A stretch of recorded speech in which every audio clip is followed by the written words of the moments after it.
Second serve, Hewitt can't handle it. No, Potro's second serve, though, 100 miles an hour.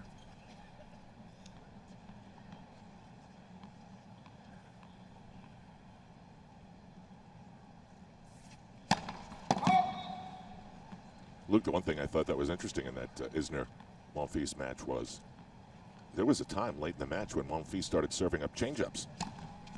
60, 70 miles an hour, and for a while, Isner couldn't handle it.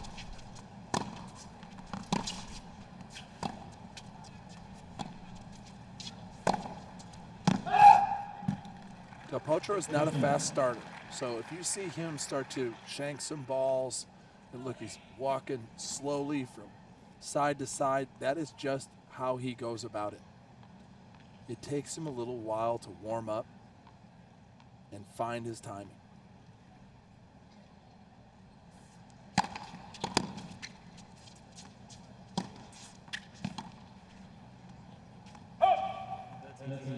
Neither player's sharp right now.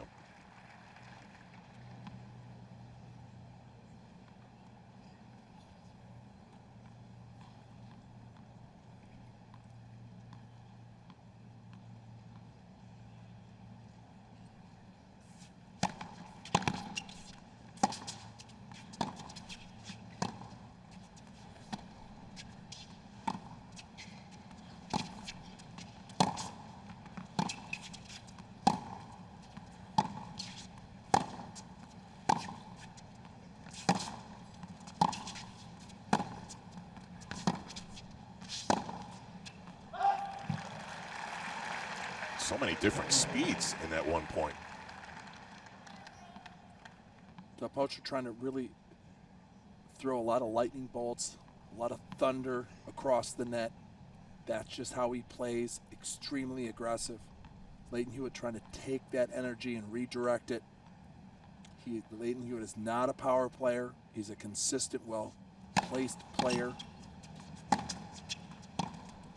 Extremely savvy with the way he goes about his tactical approach.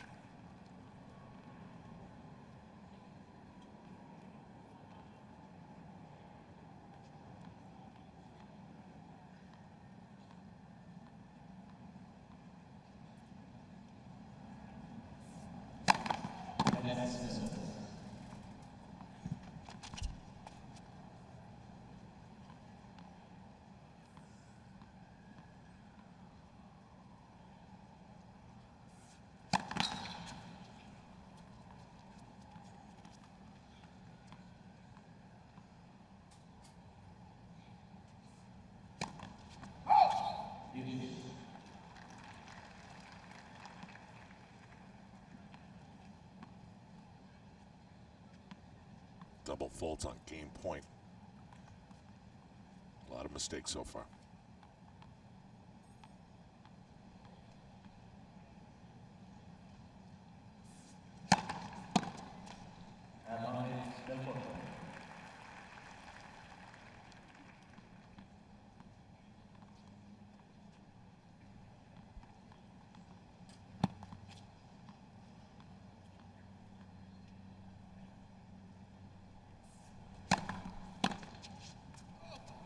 It's good. Hewitt's best moment so far.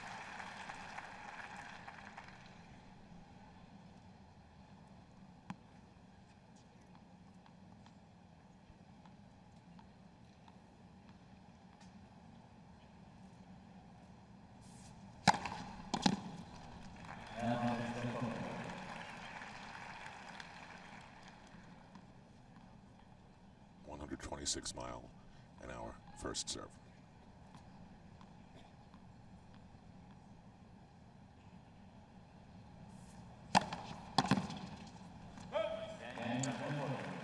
And sort of erratically, Del Potro holds serve.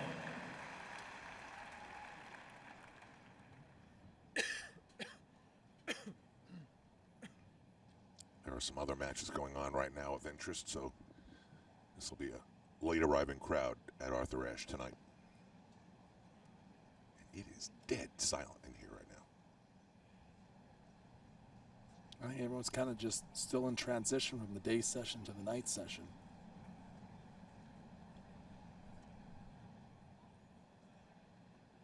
or they spend too much time in the food court. Food court, lobster roll. I think we announced that they're running out of lobster rolls and everyone have an uproar. No.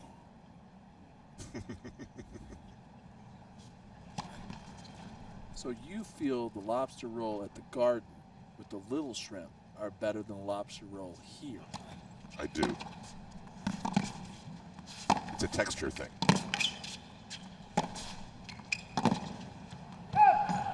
That's a $19 lobster roll. This is a $17 lobster roll. I just want to make sure. Yeah, if you come to the U.S. Open, you have to try that. Plus, a lot of people don't enter the South Plaza, and you miss the entire Unisphere experience when you do that.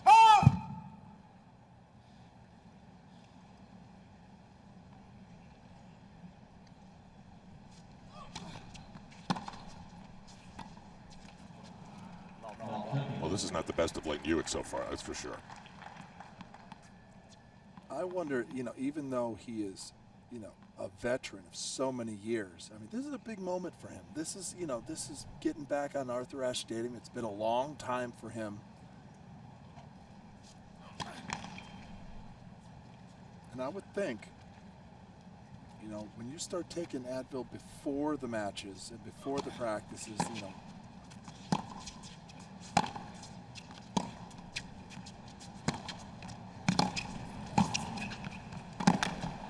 it's just going to be hard to warm up, to get flexible, to get moving, to get rid of the aches and pains. He hasn't hit 100 miles an hour yet on a serve. No, but that's normal. I'm not too worried about that. To me, it's the movement, the side to side. He's not going to win on the power. He's going to have to win on his ability to retrieve and really trap the ball early without getting pushed back.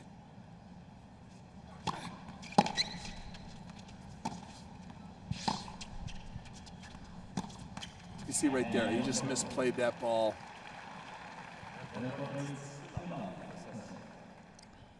So a quick service break. And remember, he hasn't played on this court. Del Potro played his previous round on this court, so he's familiar with the little nuances. And that's why the elite players have an advantage on these giant courts. They play the entire tournament on a show court. And Lleyton Hewitt's playing on a field court. And now he steps into this, even though he'd won a championship here in '01 and things. It's a different feel.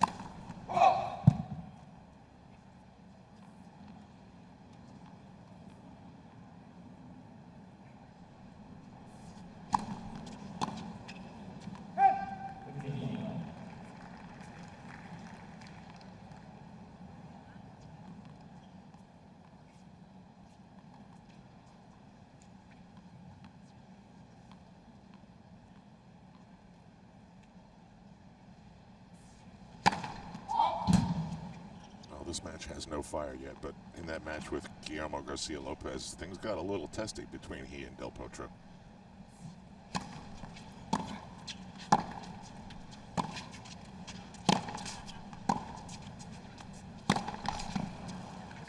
I think there could have been some history before going into that, you know, that nobody, I mean, it was a little bit, I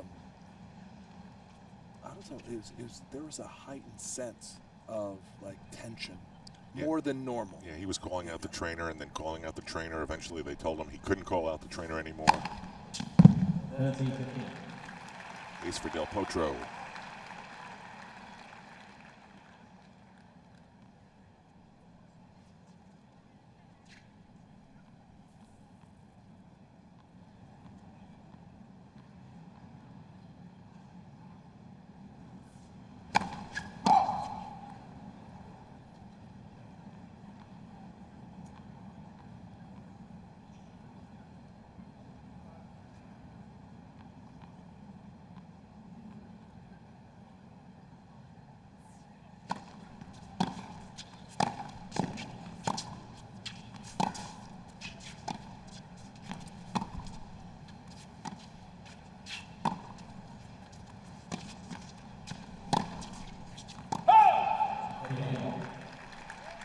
This is like the ambient open. Everybody seems a little sleepy.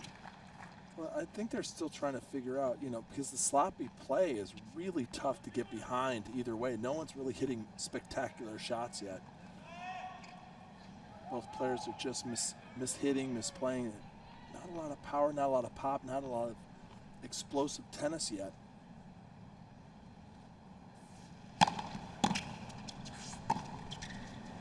That's a nice return. There we go, just a little bit, but again, an error from Del Potro. A makeable shot. And a chance for Hewitt to break right back.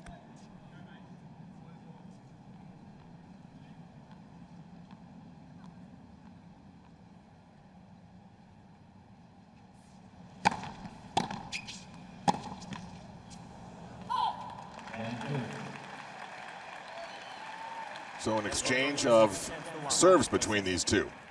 And Hewitt will be serving 1-2 as the first set continues on. Impact. The game revolves around impact. So too the big game. The climate game that affects the balance of nature. Lleyton Hewitt to serve, and we are on serve in the first set.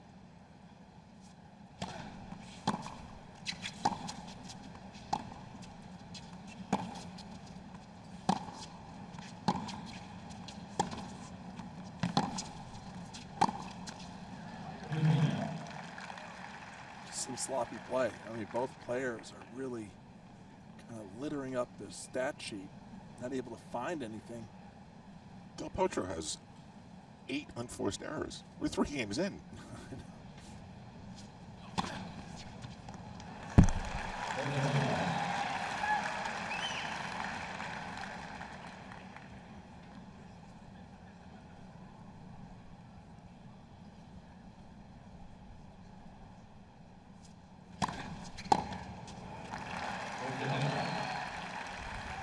That's Lleyton Hewitt's best serve.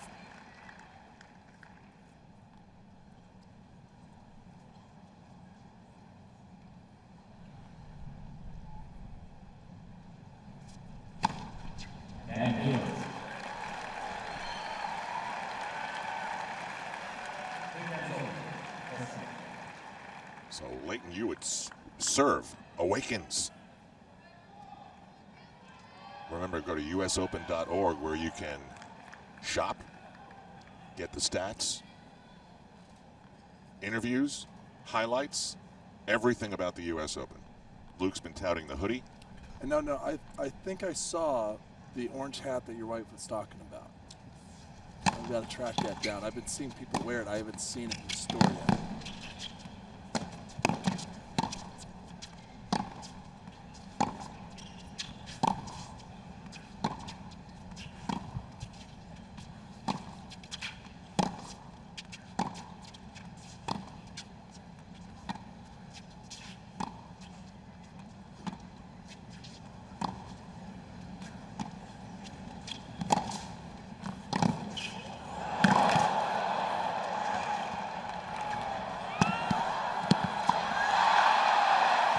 Now we're cooking. That's the best point of the match. That's the point we thought we were going to see.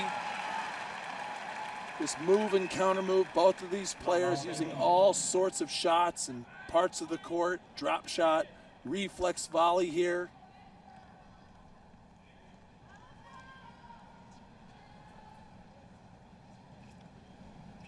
Longest rally of the match, 26 hits. Love 15.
triple break point to break Del Potro's serve a second consecutive time.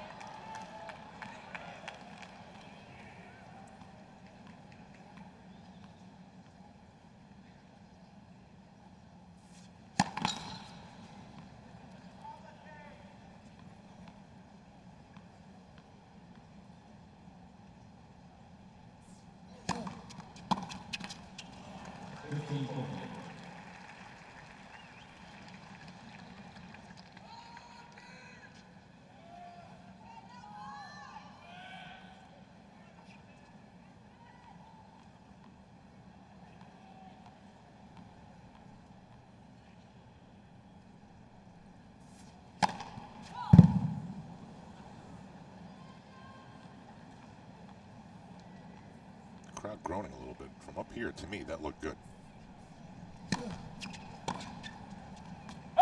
Oh, Lleyton's going to kick himself on that one. That serve only 95 miles an hour. He just didn't put his feet into position. And this is one of those moments. You talk about it all the time. If you don't take advantage of this in your Lleyton Hewitt, remember, he's never beaten Del Potro on a hard court. The last time they played was on grass, and Lleyton Hewitt's beaten him on grass. But this is the moment for this guy. This is the moment where he's got to get his nose out in front and put some pressure mentally and emotionally.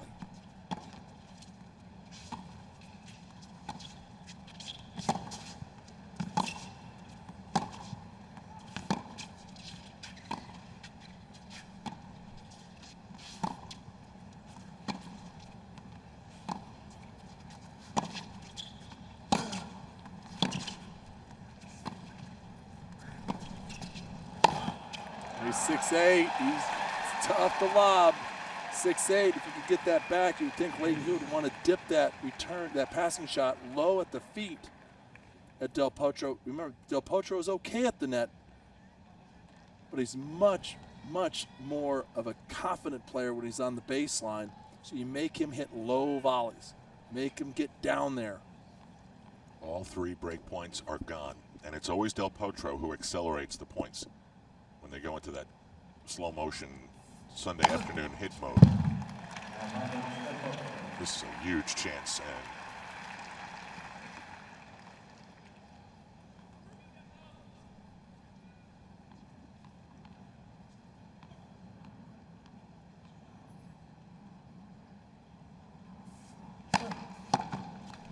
and the game is gone.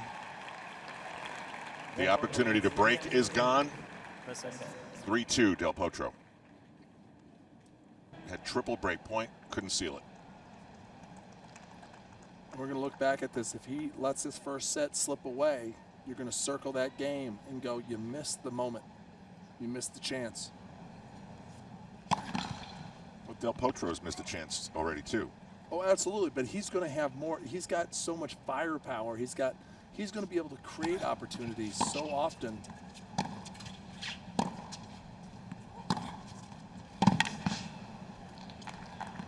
Through just his type of game. Lleyton Hewitt is constantly defending. There is not an offensive part of his game outside of moving the ball around and trying to place it consistently enough to throw off the rhythm and timing of Del Potro. Everything comes down to Del Potro here.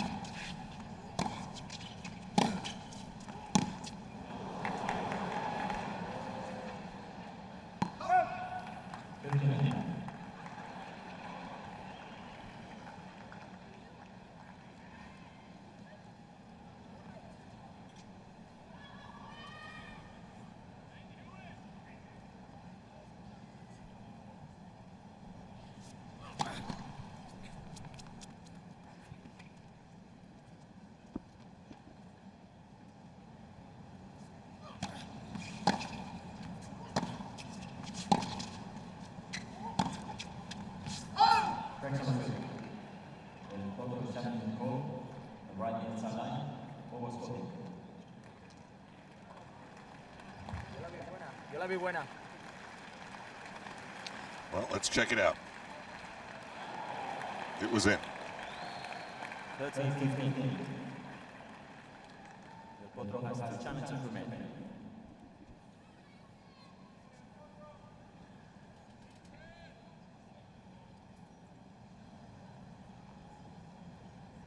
Potro's committed 10 unforced errors, and he's winning.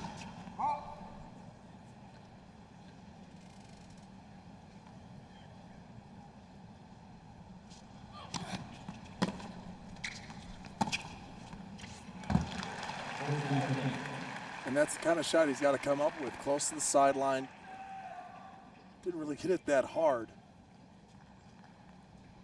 but is really trying to stretch out this court, trying to really make Del Potro move into positions that are very tough to recover from.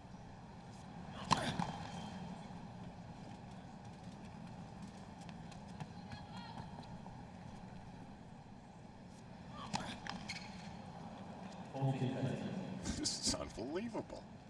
It's just sloppy.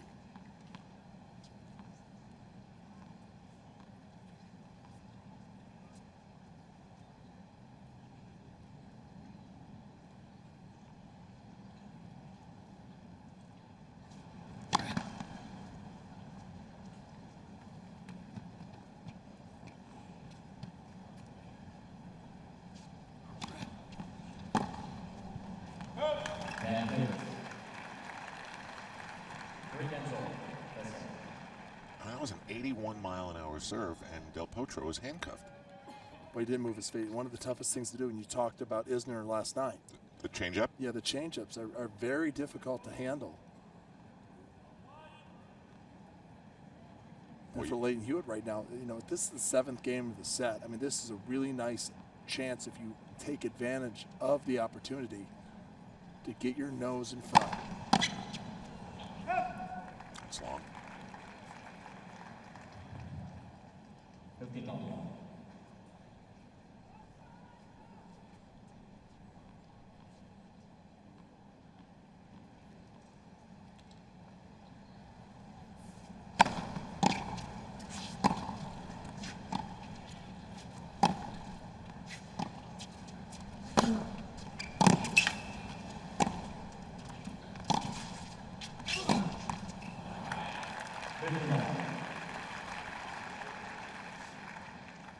Boy, in between points, you can't walk slower than Juan Martín Del Potro. He's extremely deliberate. In a game, in the modern game where everyone plays pretty fast, he is just slowing everything up.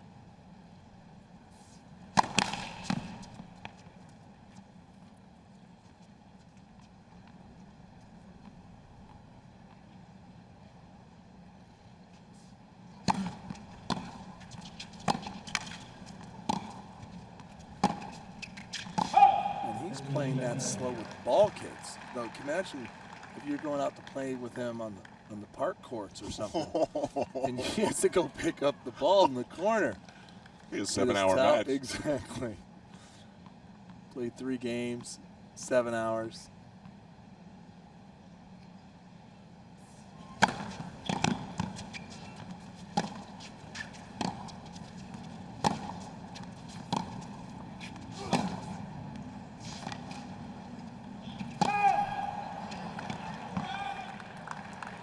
Another moment, 15-30. And once Lleyton Hewitt gets into these rallies, he's got a shot.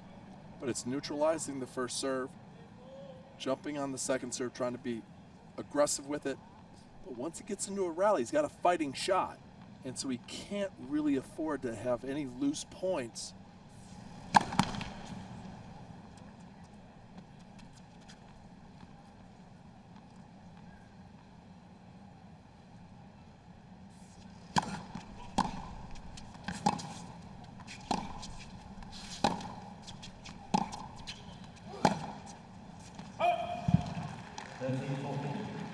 Okay, it's opportunity time. This feels like Del Potro's just waking up from a nap when he plays that first set. Like, oh, I just put my headband on, I'm ready to go.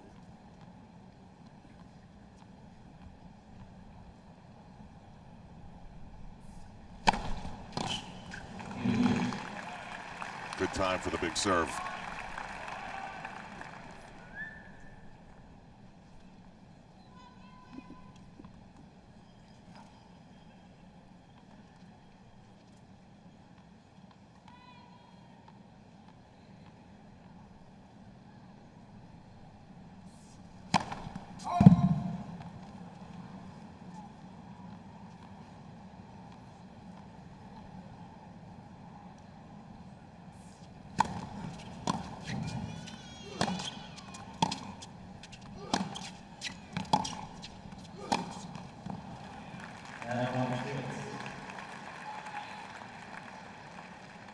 Last time Del Potro wiggled out of it with a big serve, and Lleyton Hewitt couldn't do much with it.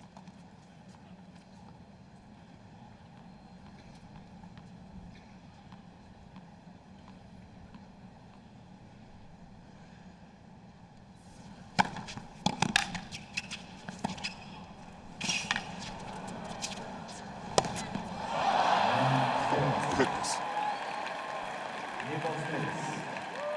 This time, Lleyton Hewitt takes advantage. 4-3, he'll be serving.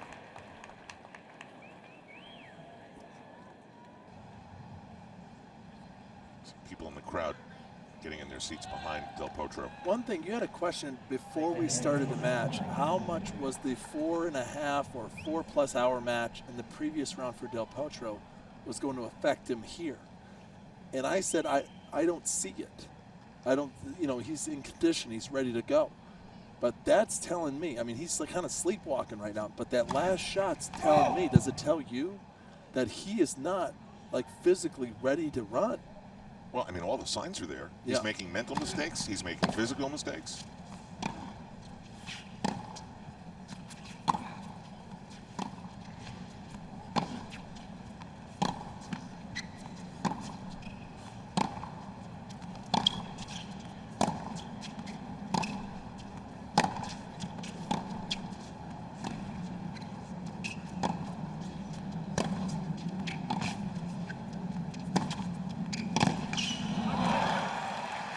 Corner to corner, side to side, and Hewitt can't handle it.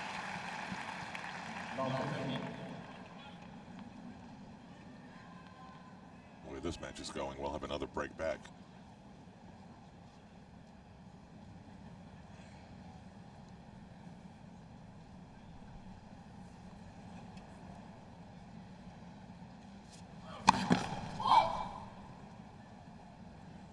Lleyton Hewitt is serving at 40%.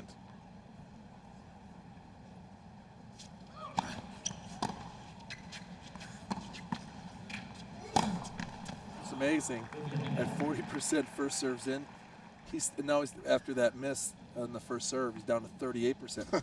He's winning. I know. And Del Potro's up to 15 unforced errors.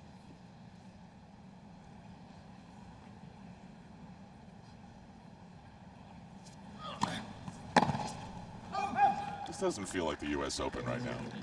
This sounds like the Wabash Invitational.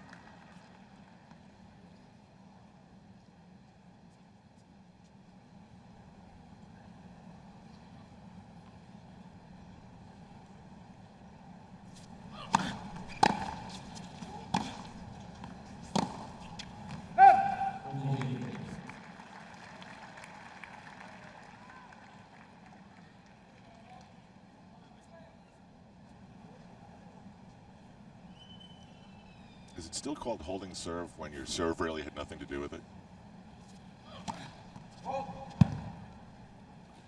I'm really shocked with Del Potro's approach to this, considering he understands how tenacious his opponent is. I mean, that just looks like he's still warming up. He's one of the reasons Roger Federer is seated 7th.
Forehand comes alive.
And it's long.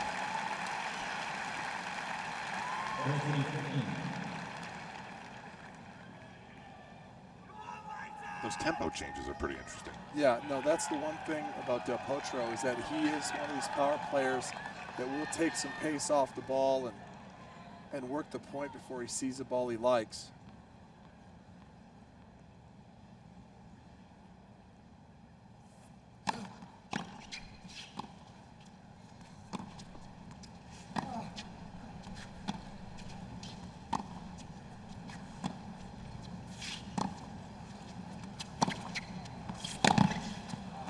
That's a cat and mouse game that Lleyton Hewitt wants to get into. He doesn't want to get into a big power ball game and just roll the dice on all these shots.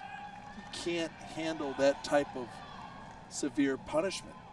But what he can do is change up placement and spins and paces and try to get the powerful Del Potro just to come off his big game just a little bit.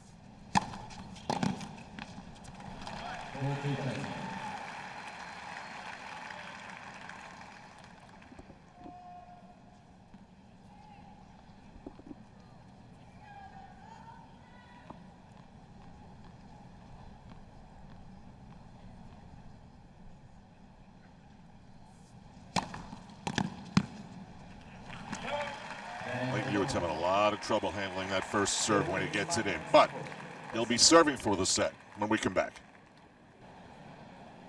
End it all, or? Well, no, we'll have to watch more after that. This has been rough.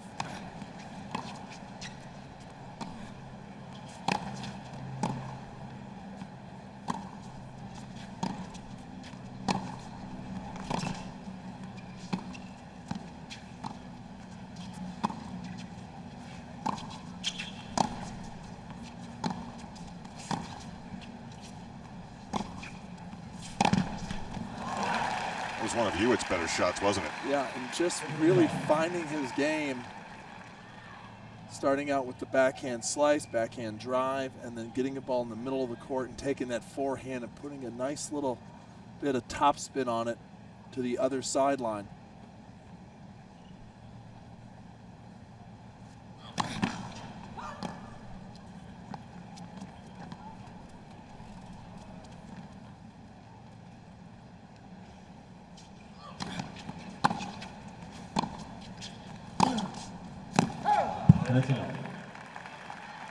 Hewitt's halfway there. See the match that Ivo Karlovic had the other night? 38 aces. 38 aces. Against Blake, right? Yeah. Yeah. This is the anti-Karlovic match.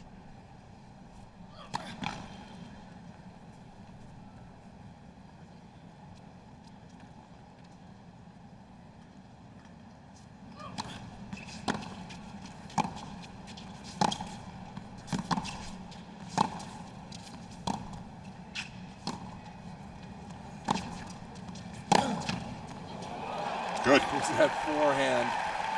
One of these things, it's not one of these big topspin jobs. This is like semi-western, and he drives right through the shot. Look, he winds up, gets the racket right behind the ball and accelerates. And that's what is so magical about his game, is that from anywhere in the court, he can make any shot. But so far this set, he's been missing more than he's been making. One of the few players that still has one of those even old school type of games. It drives through the court.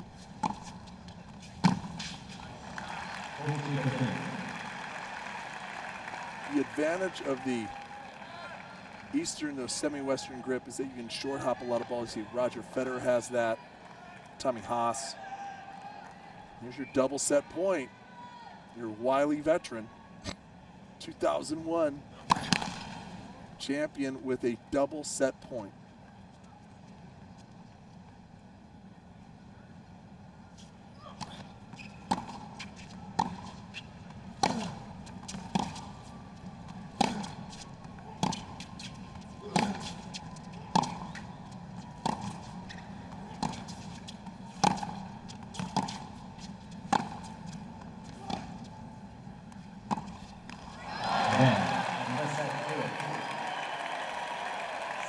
Lleyton Hewitt took something off that shot, and the first set is over. Juan Martín del Potro has to really change things up. 20 unforced errors help Lleyton Hewitt win the first set, 6-4. Lleyton Hewitt was only hitting 38% first serves in for the first set.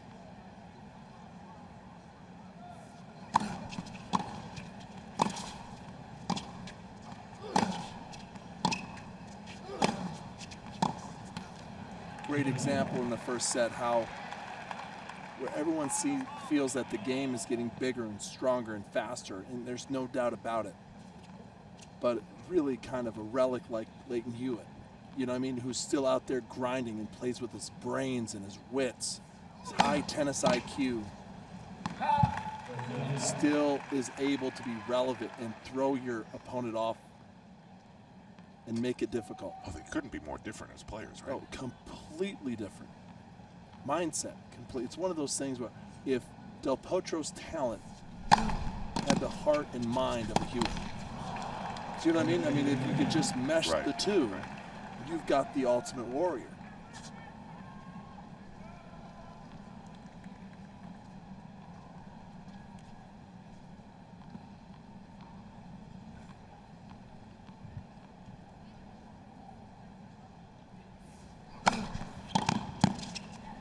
It's good. You know, to put in perspective, let's just break down those elite players. You know, we've seen Djokovic this tournament. We saw Nadal. We've seen Murray. We've seen Federer play a couple matches. The intensity that they have, the purpose they have, the business-like approach they have. Do you see that in Del Potro? No. Not at all. It is a Grand Canyon of space between those guys and this guy. Maybe he's still too young. And it's not talent. It has nothing to do with talent. And some people just maybe don't get it. And it's sad because he has all the ability.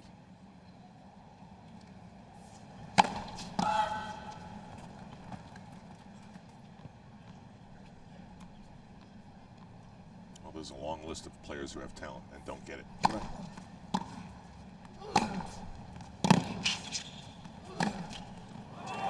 It's good. So Del Potro holds to begin the second set.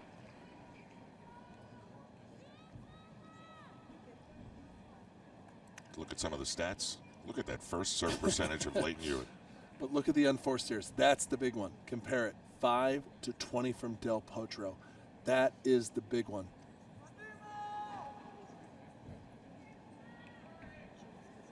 I mean, that feeds right into Lleyton Hewitt's game plan. If I can just, what he said in the opening remarks, if I can just play my game and execute it, that's it. Now, how many winners I can hit, how many aces I can hit, how many first serve percentage shots I can make, percentage points. If I can play my game and execute it, and then we'll see where that lands me. And he's saying Del Potro doesn't have enough offense to beat me. Enough executed offense. You think deep in his mind he thinks he can still win this event? Lleyton Hewitt. Yeah. I think he's here to win the event. I think deep down it's too much on his body. 2 weeks, best of 5 sets, all the way through. I mean, this guy's had 2 hip procedures. scraping off bone spurs and things. I mean, this guy's been through it. Nice. I mean, Lleyton Hewitt has to, when he gets up the morning after a match like this or his first round, I mean, he's in pain. I mean, he's not walking right. And you just have to remember, these tennis players, these professional players, basically sprint, interval sprinting for about 2 to 3 miles per match. You put that on a frame that's that old, that's had to play that way since he was a junior. It's really remarkable what he's done to hang in here and be relevant. Tommy Haas, too. Yeah.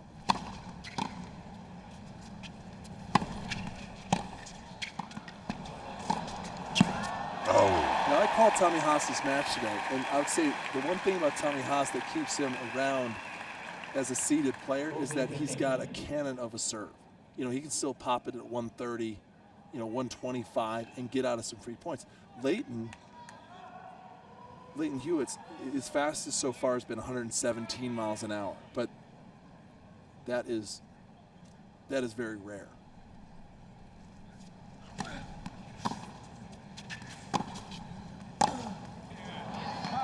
And Lleyton Hewitt holds serve. All on change of speeds. His last serve was 117 miles an hour. This one goes down to 96. So if you're Del Potro, you are getting no rhythm. Absolutely no timing on the ball because you have to adjust to so many different variables that Lleyton Hewitt has thrown. He's just giving you so many different questions to answer. Here's a deep ball. Here's a short ball. Here's a high ball. Here's a fast ball. Here's a slow ball. He's become a pitcher. Yeah.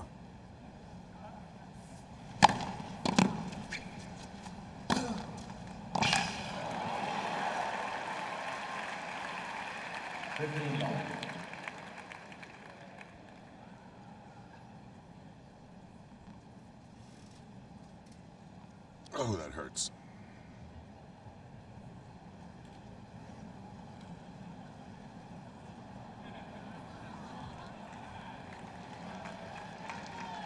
Del Potro has captured something on his racket.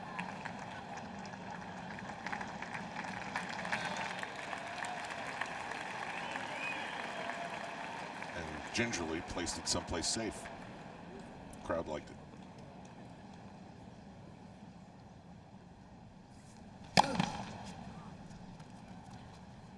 Is that one of the highlights so far for this match tonight?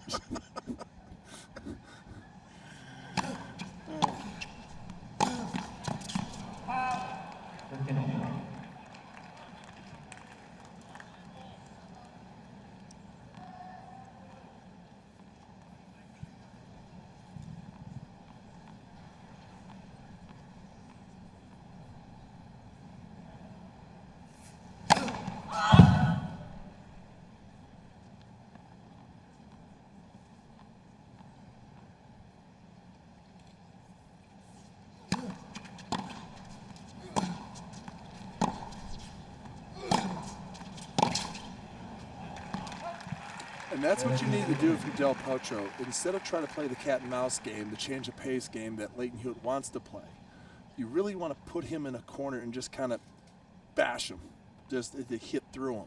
You got to be consistent. You got to play with some margin. But that's where Del Potro's going to really do all of his damage, by hitting out. That's not going to work. Well, he didn't learn the first time. This one was even lower than the last time that Del Potro was up there and had a slam dunk.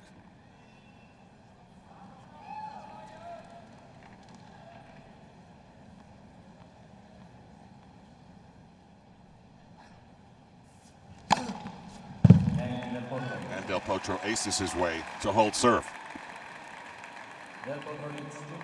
So Lleyton Hewitt takes the first set, and he'll be serving 1-2.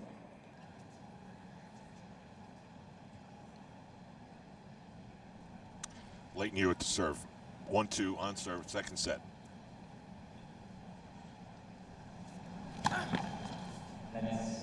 We have not had anything but straight sets here on Arthur Ashe at night. Juan Martín Del Potro has to hope that changes soon.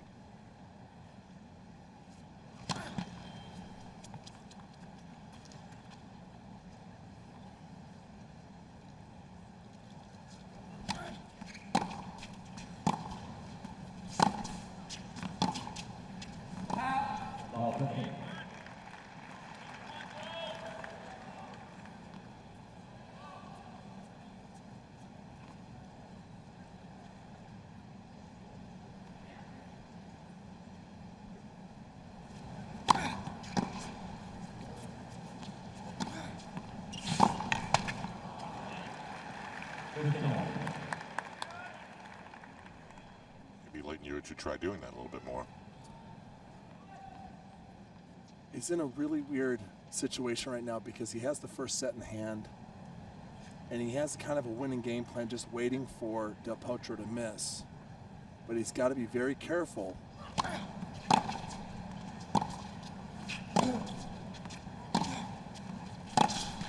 Not allow Del Potro to feel comfortable. Right there, see how he pushed him into that corner, and Del Potro kind of had a bad setup for that forehand. Kind of a sloppy forehand slap on that.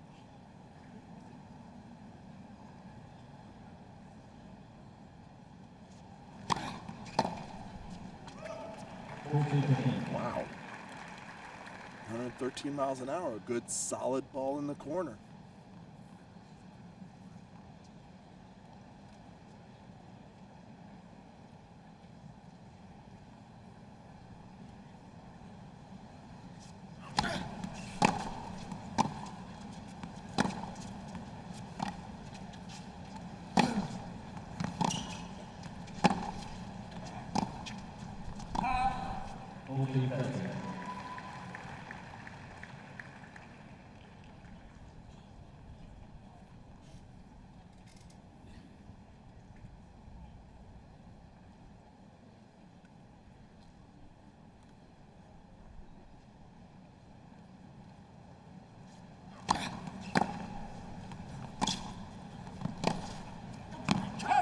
And Hewitt. 2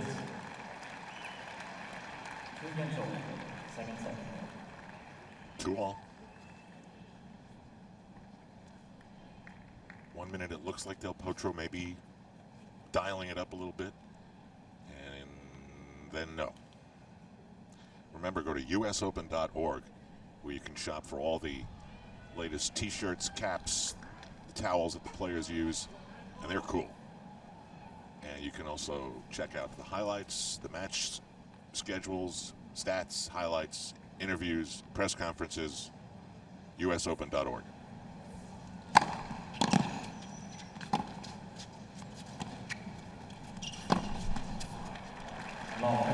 It's not the first time that that's happened.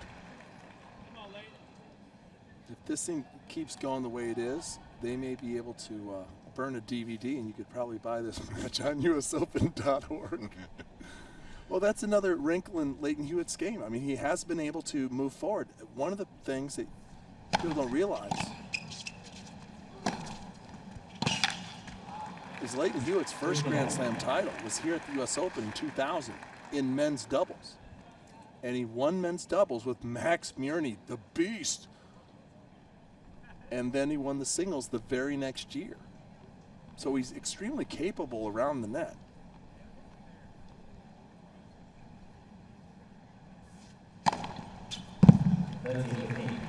Interesting, both of these men won their US Open when they were 20.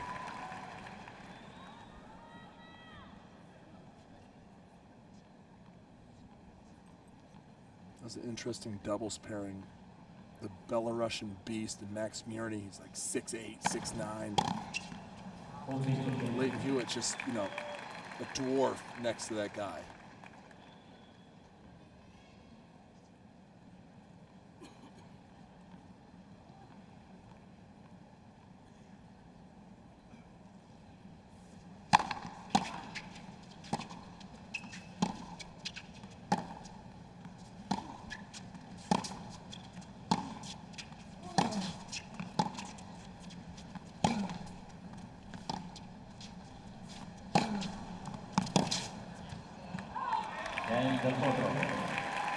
So Del Potro holds, and that's the way things have been going here in the second set. We're still waiting for our first turning point in this second set. Lleyton Hewitt somehow got through the first set, and there were mistakes aplenty on both sides, but he won in 6-4.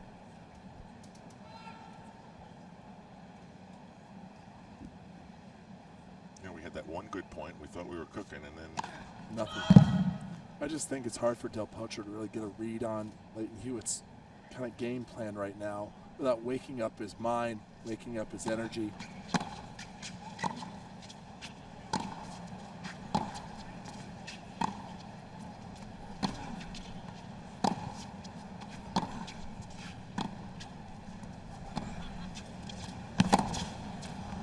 very hard to play crafty players, especially when you try to play their game and beat them at their game. Look at, he's talking to his box.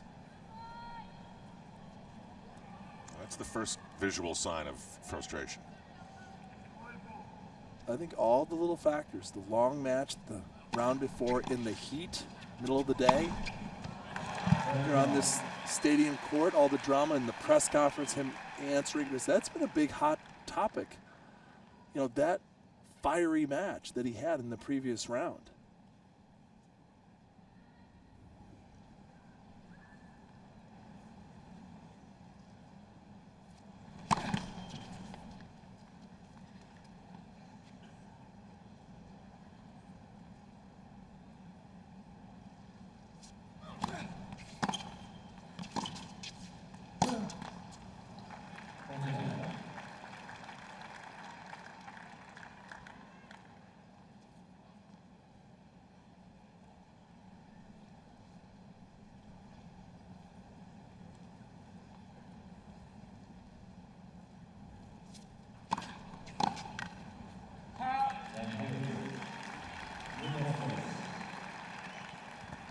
Hewitt holds without much of a problem. So it's 3-all.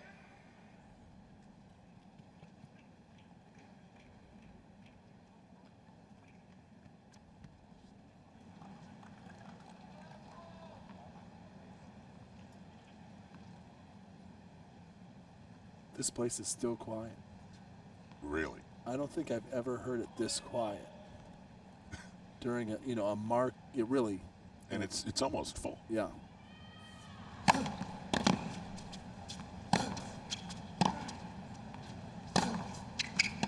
Oh, he's going to challenge that. Two former U.S. Open champions. I wouldn't say it's a marquee matchup, but it's an interesting matchup. I think it's the game, especially the U.S. Open committee, showing Lleyton Hewitt a lot of respect by putting this one out here. I could definitely see this one out on like Louis Armstrong or a grandstand court easily.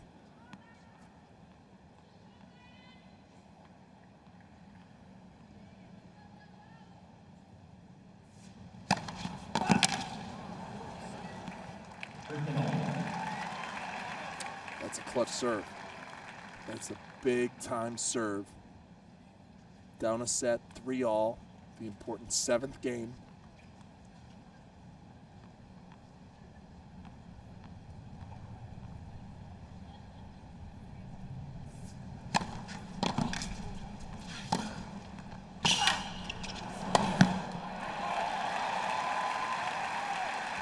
This time the athlete comes to life.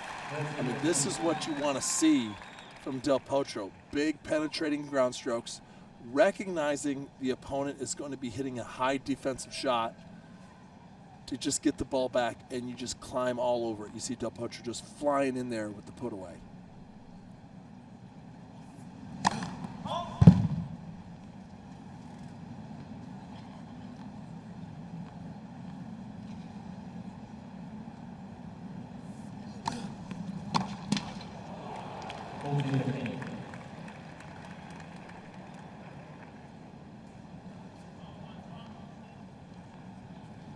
So for the first time in a while, Del Potro seems to be doing a little bit better managing his errors.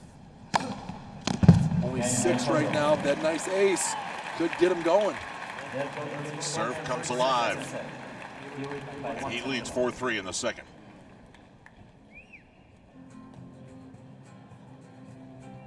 Having a place to play means having a place to find your love.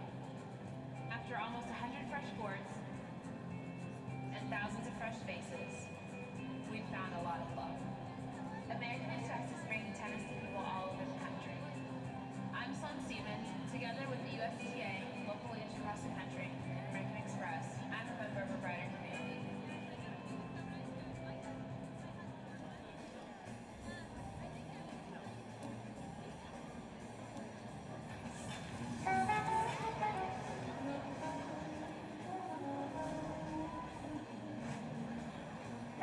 This music is unbelievable, like Rod Laver. Oh yeah, totally. Rod Laver's playing Ken Rosewall, everybody. Welcome to the Westside Tennis Center. I mean, last night we were listening to AC/DC. Nelly and Oh yeah, you no, know. yeah.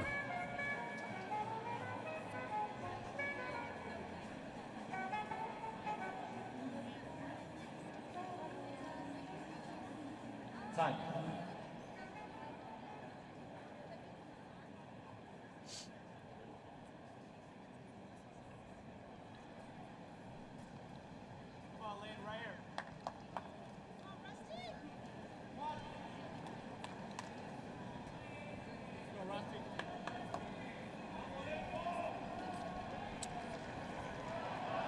Lleyton Hewitt was emotionless during the changeover. Meanwhile, Juan Martín del Potro was doing a lot of talking to himself.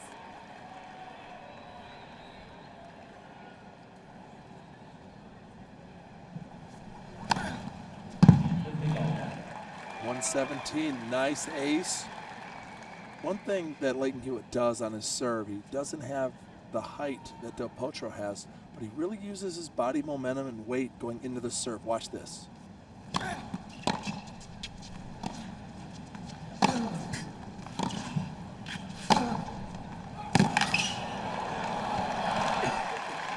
He doesn't have a deep knee bend. He doesn't get off the ground that high, but what he does do is he kind of rocks into it. He kind of throws his body weight back like a pitcher in baseball, and then he throws his body weight into the shot. He lands way out into the court. Watch his left foot go way out into the blue.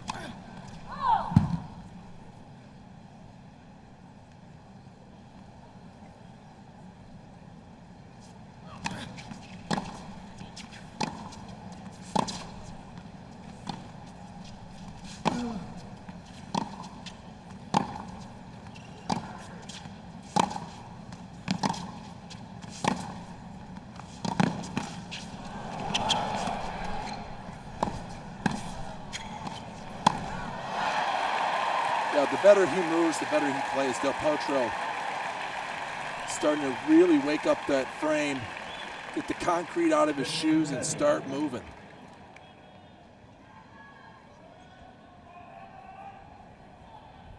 Now, if Lleyton Hewitt doesn't hold serve here, Del Potro will have a chance to serve for the set.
Del Potro's really trying to make his run right now. I mean, that was a moment.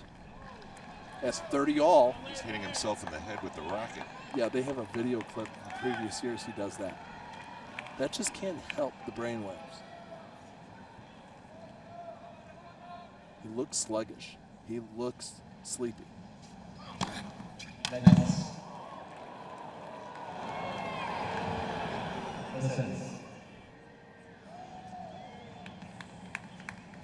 So Lleyton Hewitt does not like the call, but because he's got the momentum, don't mess with it. Keep it rocking. You've got the guy in his heels.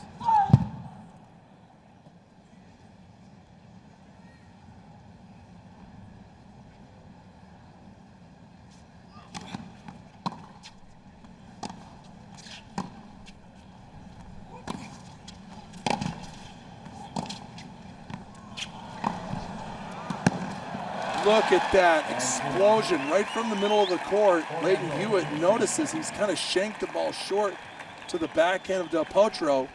Right here, watch it. It's kind of a shank. And so he just runs in as fast as possible, knowing he's going to get a high reply.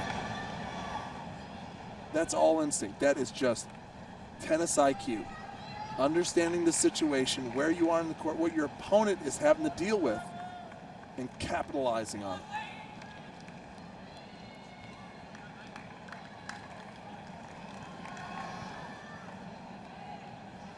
Here.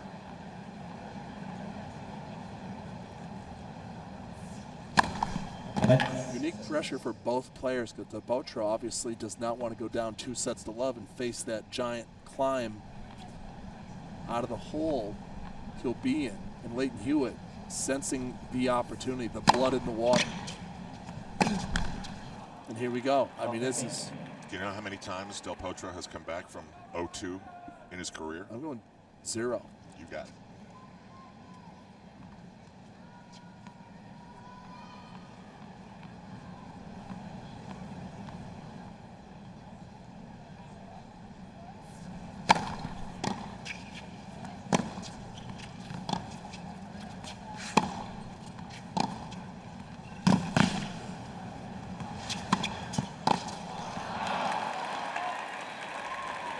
Love 30.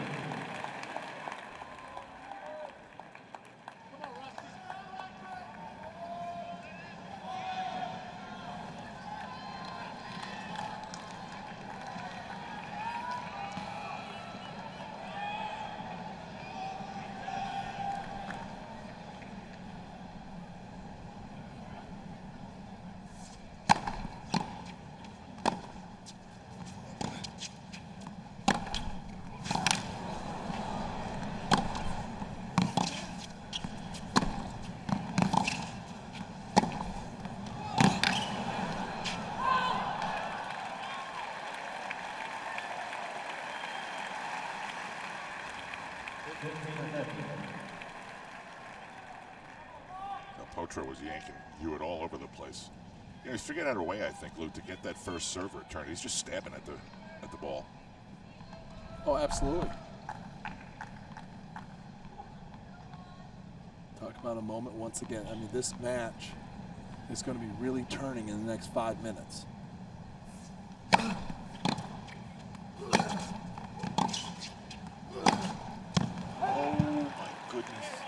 And it sure does seem Lleyton Hewitt's game plan is to kind of get into backhand rallies from time to time and slice it and drive it. And then all of a sudden, as soon as he can get into the forehand, he drives it into that forehand when Del Potro doesn't have like a rhythm there, looking for a cheapie, looking for an error.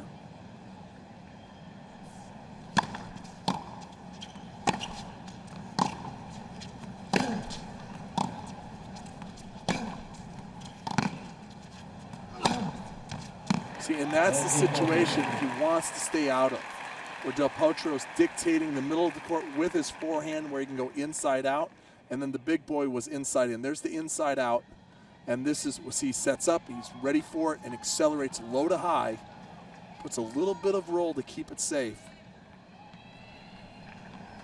Still break point.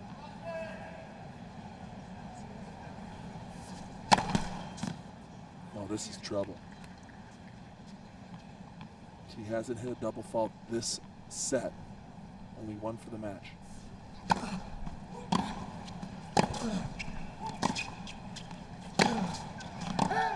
Oh, baby. And now Lleyton Hewitt has a chance to serve and go up 2 sets. Some 32-year-old U.S. Open magic. Dramatic break of serve. Would love to see a picture of inside Del Potro's head right now.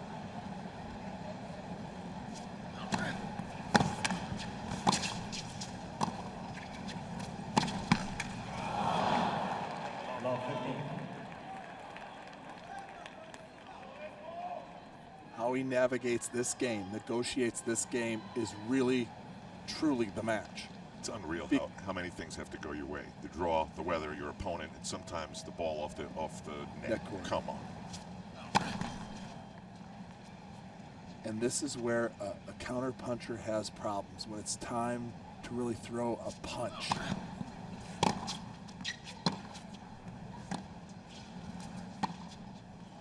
See right there, when you don't have a big serve, a big forehand, when you're totally relying on the other side giving you points, and this guy goes in the shutdown mode.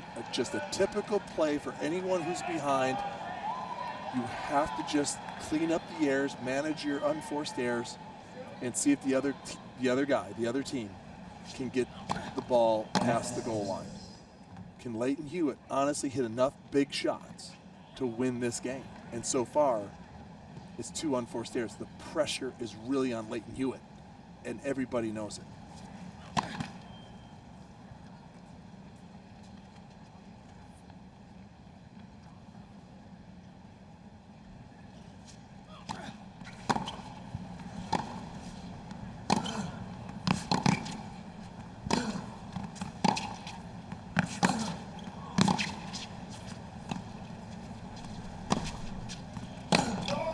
That's a gift. There's no reason. Yeah, I mean, he's too far behind the baseline. He's in no position with the score. He's got love 30. He's won it on. Lleyton Hewitt's just getting nervous. 2 unforced errors.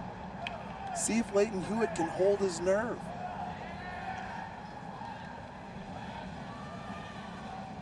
He's found a way to serve 3 aces. Now would be a great time. He's too tight. That arm feels so heavy right now.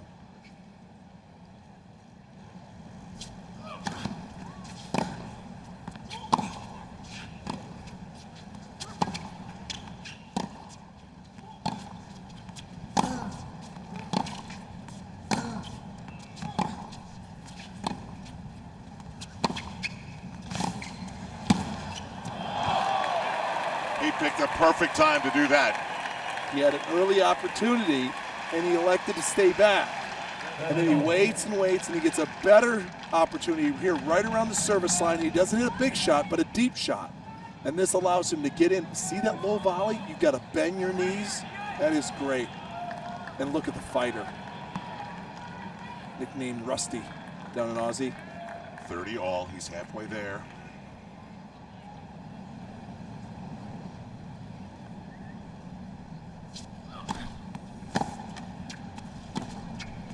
Look at that redirect. And if he wins this next point, you are going to hear a come on that's going to shake the building. That's his box. His wife is right in the front to the right.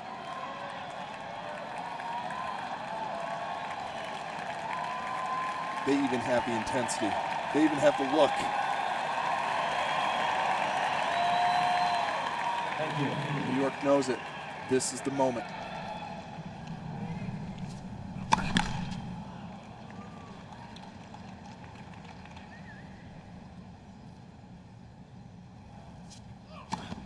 Oh, man.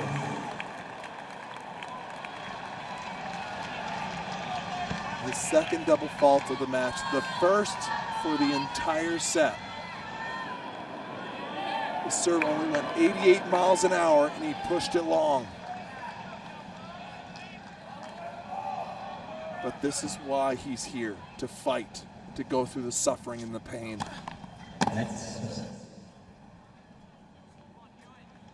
To be on that razor's edge of too little and too much.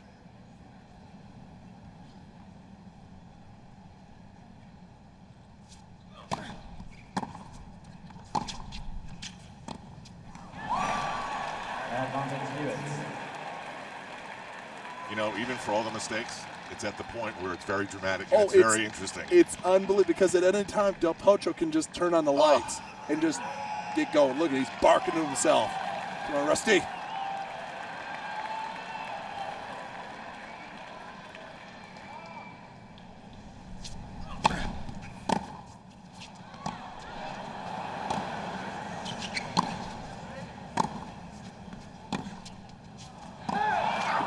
He's just too tight. He's just too tight.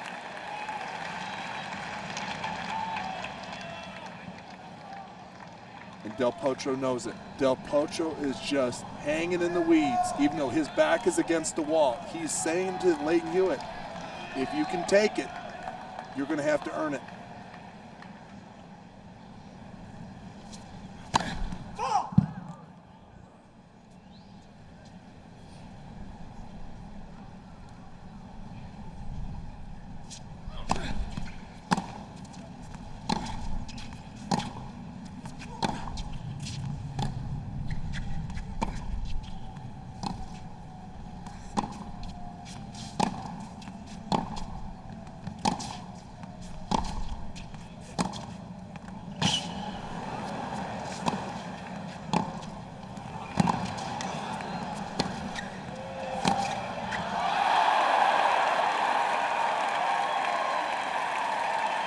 Ladies and gentlemen, here is the challenge ball on the right near sideline.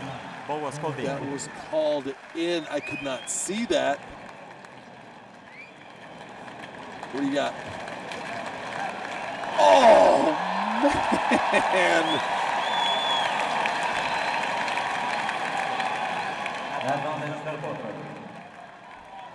It's just a little short. See, it just lands on the service line. Gotta forget about it.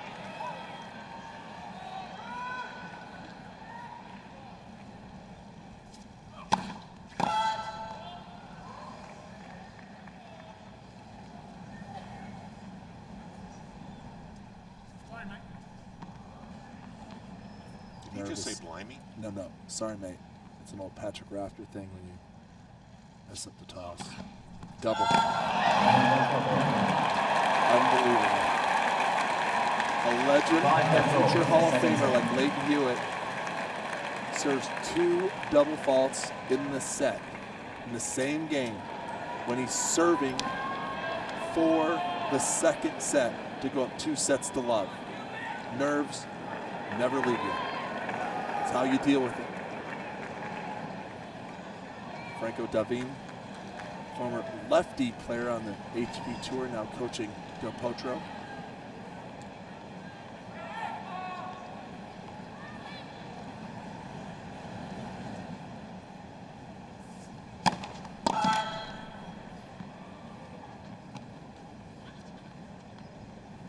Neither player could be feeling great right now. No, no. Well, Del Potro's feeling a lot better. His game isn't feeling better, but he's still in this.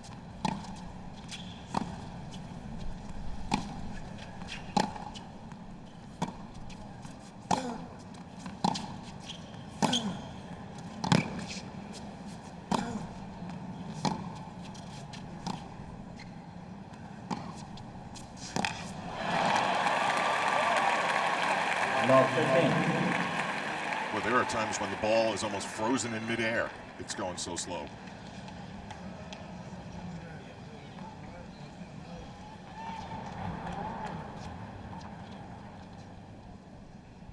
Well, this is not Hewitt's first rodeo. He's probably thinking, I'm just going to try and break him again. Oh, absolutely. No, he's right back in the fight. I mean, this is why Lleyton Hewitt is here, for these moments.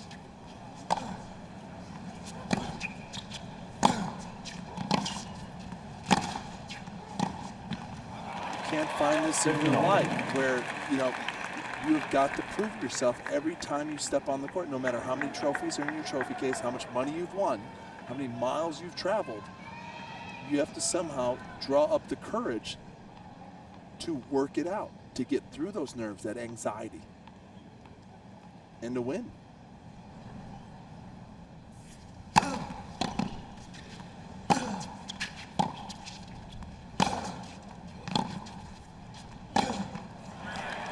Where it's just a fight, it's a struggle. Oh, I'd love to know how he's feeling about his forehand right now because it's so inconsistent.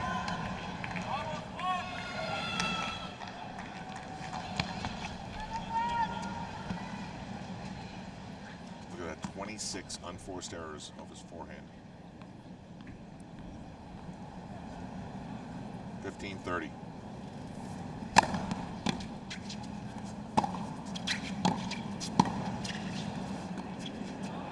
Figured it out. Oh, that's long. Finally got it over his head. Didn't measure it right. I don't know why he keeps going to that lob.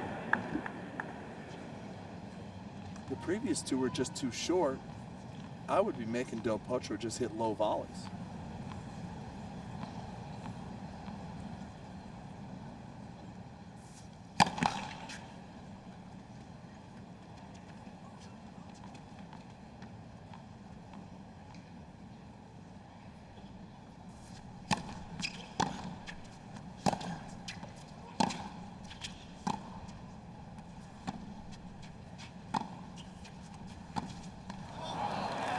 It's a weird shot selection. Really? Right there. I mean, he really hasn't tried that slice down the line the entire match so far.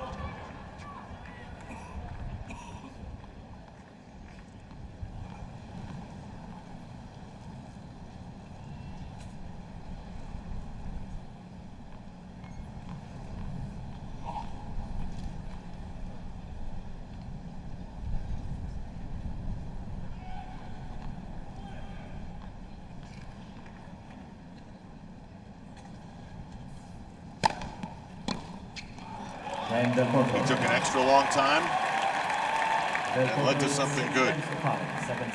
That coming right down to it. After Lleyton Hewitt, using a bunch of unforced errors, won the first set 6-4. He had a chance to go up 2 sets to love. He had 2 chances for double faults.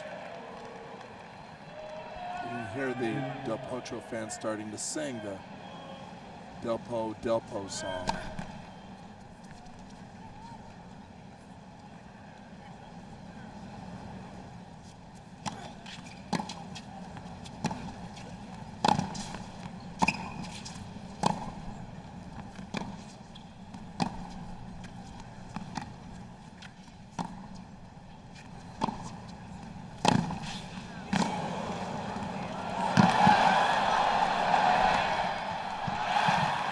One great shot was matched by another, and Hewitt finishes it off. 15 love.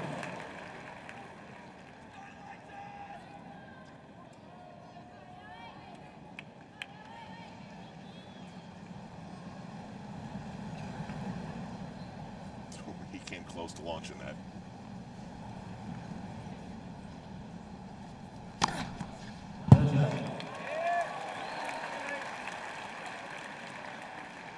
Fourth ace of the match. Courtesy to the players, no flash photography.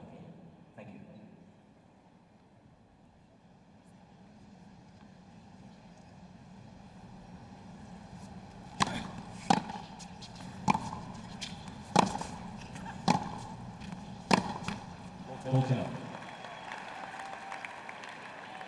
What I don't understand right here with Del Potro is that you got yourself back into this match, into this set, by putting the ball in play.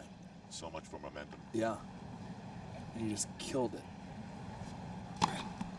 You know your opponent just lost a massive opportunity. You have the momentum. Why would you stray away from just, let's see if Lleyton Hewitt can put some more balls in play? That would,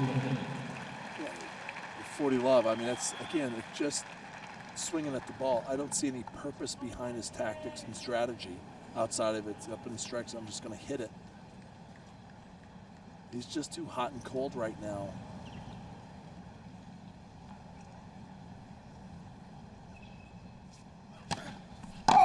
And I don't know if you can go with him in the tiebreaker. I mean, he's just too unpredictable, Del Potro, right now. And then Lleyton Hewitt just can't seem to muster up the strength emotionally. Look at that. That was off the top of the frame.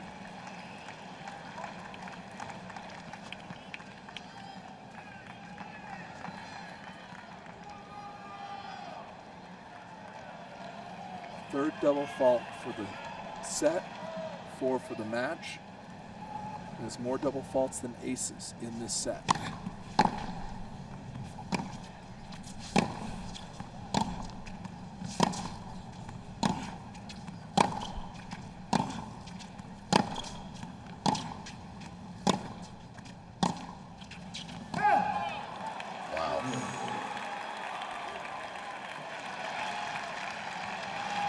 14 unforced errors for the set, 19 for the match. Yeah, but how many in the last 5 minutes? That's what I mean. I mean, it's just pouring off his racket now.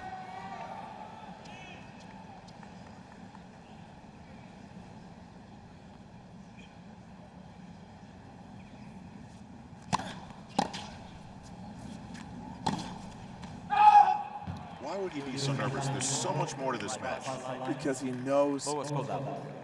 when, you say it all the time, how do you handle prosperity, right? When was the last time you had this guy on this kind of stage? You know, this isn't, you know, the Queen's Club. This is Arthur Ashe Stadium, U.S. Open. Hewitt has one challenge remaining. Take out the number 6 seed.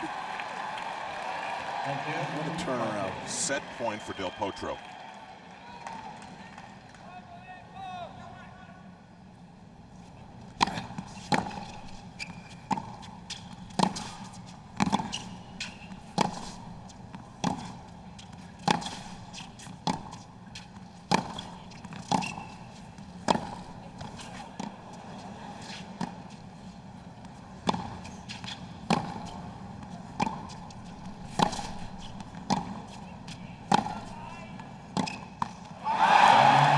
Second set.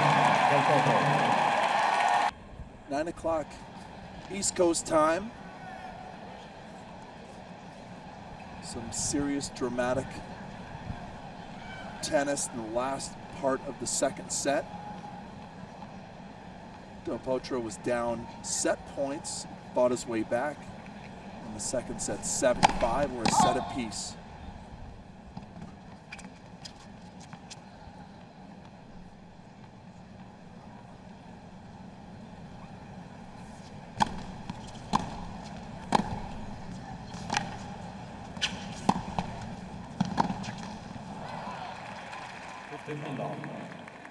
Really curious to see what surviving that does to Del Potro.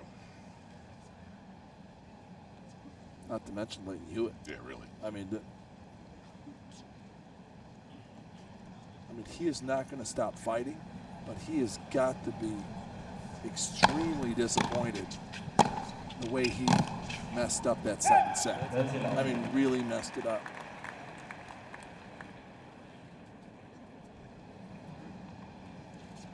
For a veteran player to lose a situation like that because of double faults.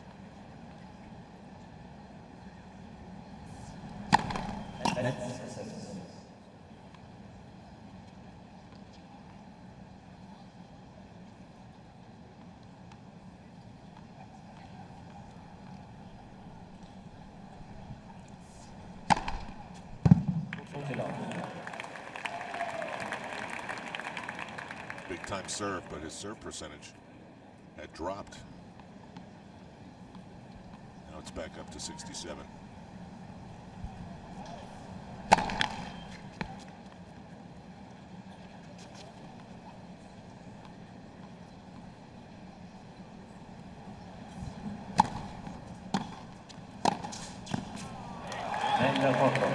Well, if that game was an indication, he's starting to figure this out. I don't know if he stepped up his game or Lleyton Hewitt just kind of fell off. Now this is the second set. Look at the unforced errors from Lleyton Hewitt. He had 5 in the first set, now 16 in the second. And once he starts matching the unforced errors, remember what his comment was before he walked out. He was in that tunnel, and he said, he's got to execute his game.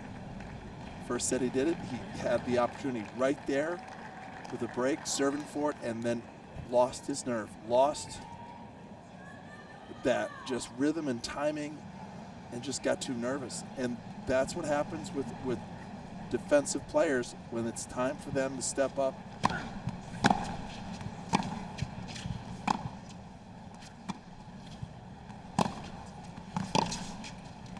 And win matches or win defining points with some bigger shots, some bigger firepower. Well, if he doesn't hold serve here, it could be a slippery slope.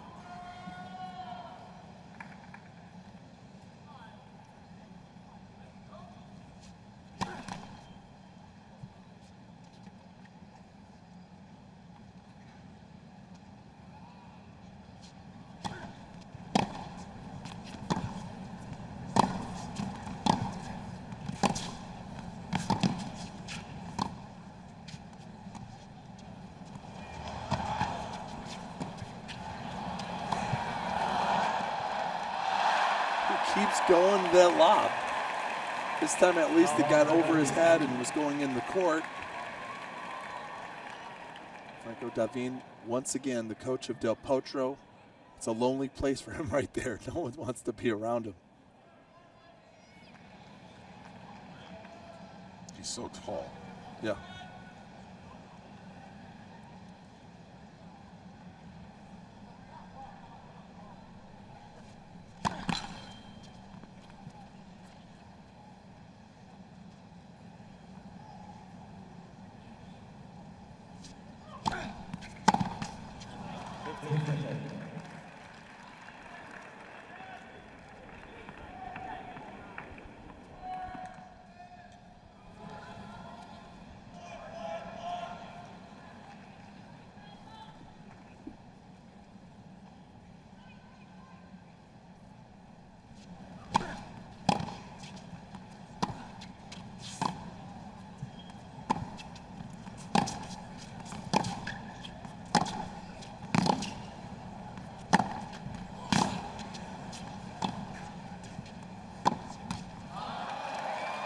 Every reason for Del Potro to feel rejuvenated in the confidence department.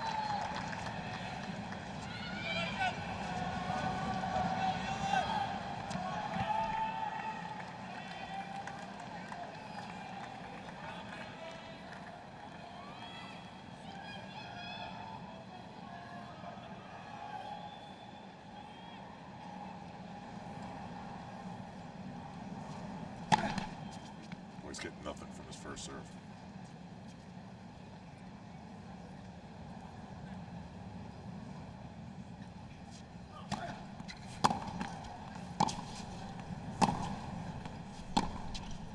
Can't find the court. You can't hit water from a boat. This match feels like it has had a major shift. And I think that was the tension that everybody felt.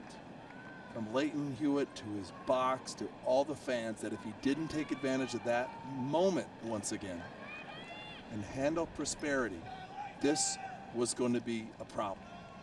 And now Del Potro has gotten himself off the mat, been given a gift to get back into this thing, and now he's rolling. And he's not even doing anything but putting the ball in play.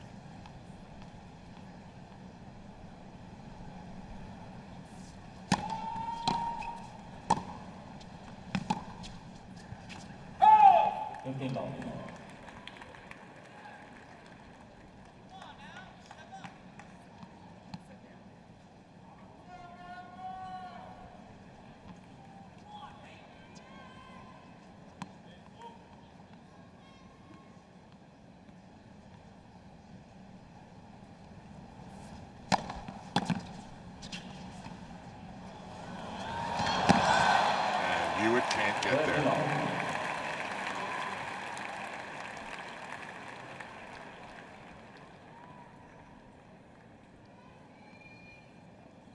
When a guy hits the ball like that with such power, that's a great little shot.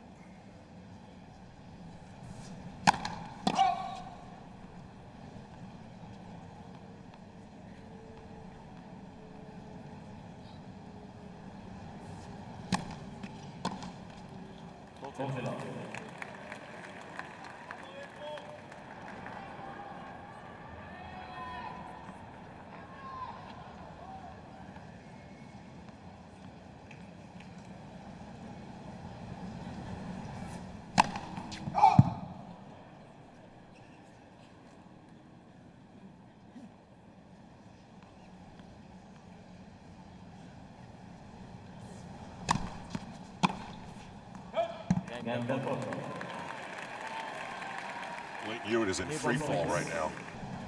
Not many, moments. All the moments kind of like burned out in the second. And now, Del Potro with the lead can open up the game a little bit. And is he bringing back the shorter shorts, or just take a look at this? Look, I just want to know. I know it's not as long as it used to be, but I just like to go to the fashion side of it. They're constantly changing the length that's appropriate. Yeah. So that we all keep buying them.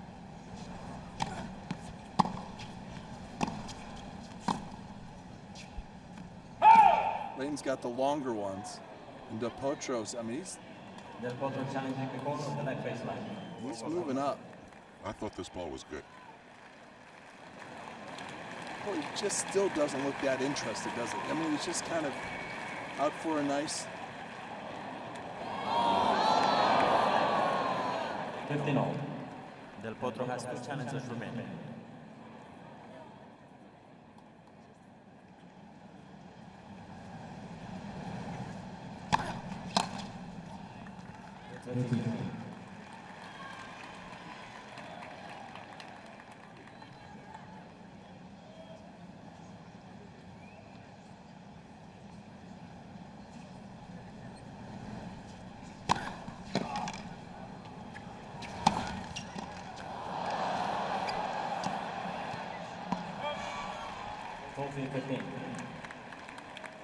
Some good things happening for Hewitt.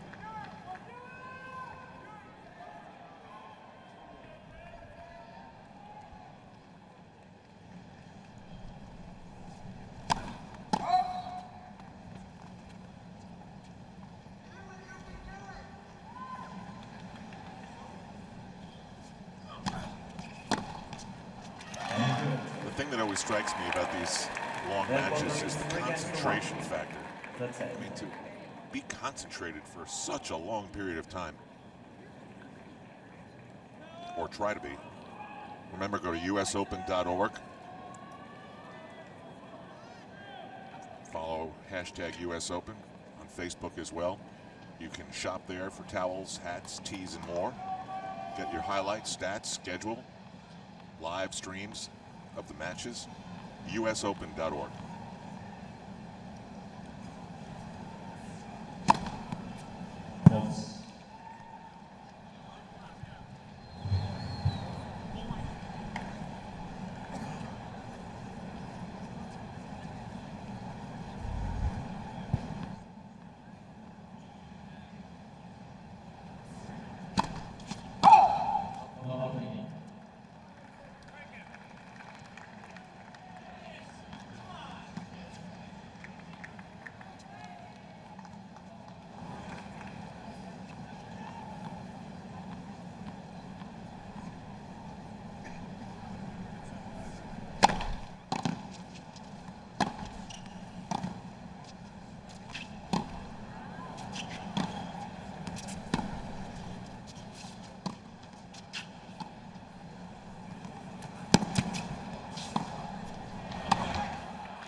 Hewitt may have a chance to break back into this set.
Well, here we go. 3 breakpoint chances.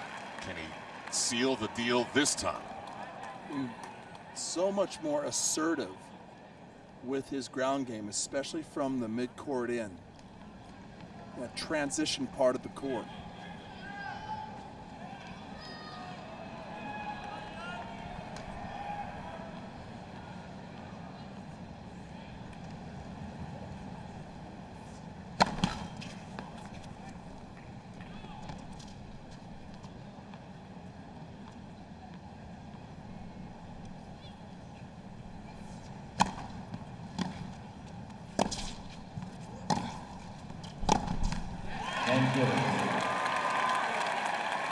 Another one of those Del Potro whacks into the net.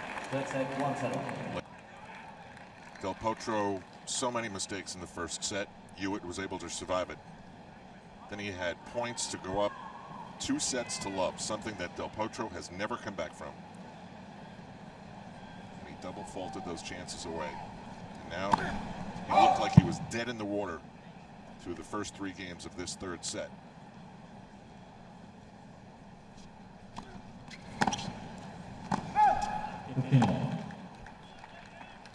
Del Potro with an angry slap of that ball. Well, he's starting to feel the pressure now too, because he had this nice little lead. He was kind of running away with this 3rd set. And then Lleyton Hewitt just makes a few more balls, feels a little bit more comfortable and settled.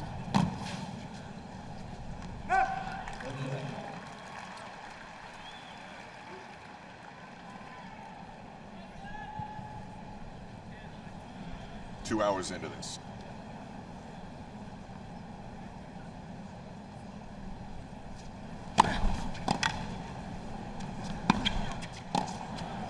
Oh, it's good.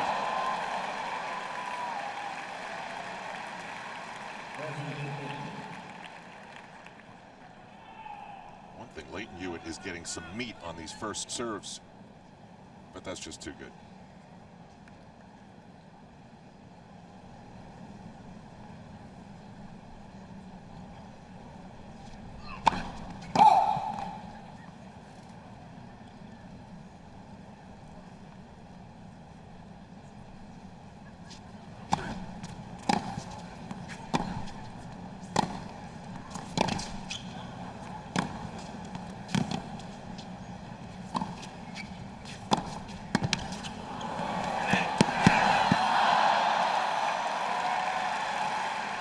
So far in the match, he's been trying to lob it over the 6'8" Del Potro. This time he went at him, and it didn't work out. Pass shot was a little too high. It's a nice slice backhand. Back even, 30-all.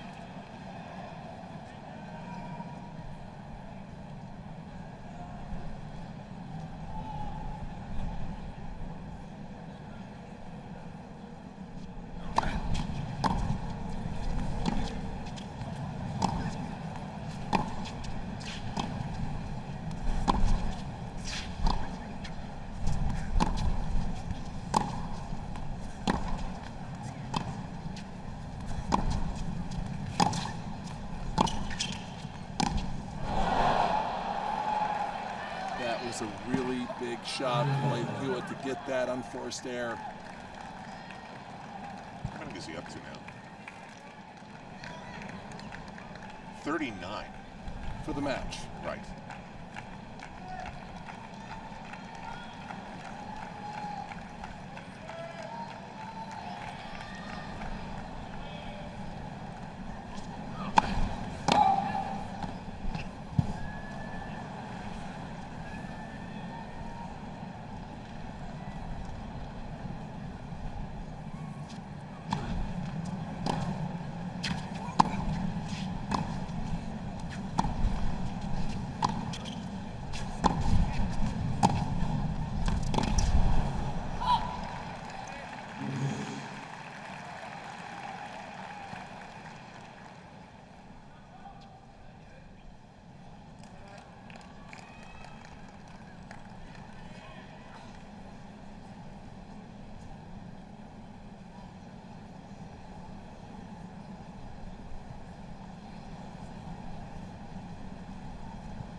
I don't think this was a good challenge.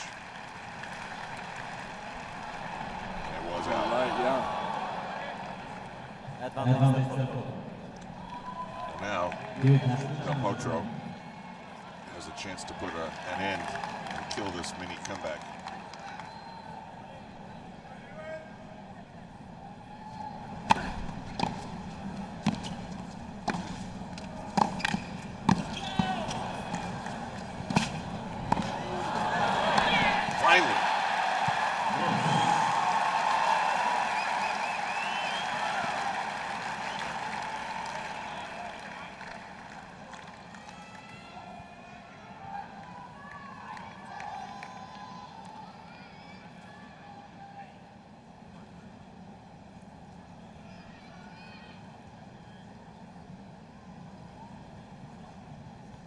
score is now correct.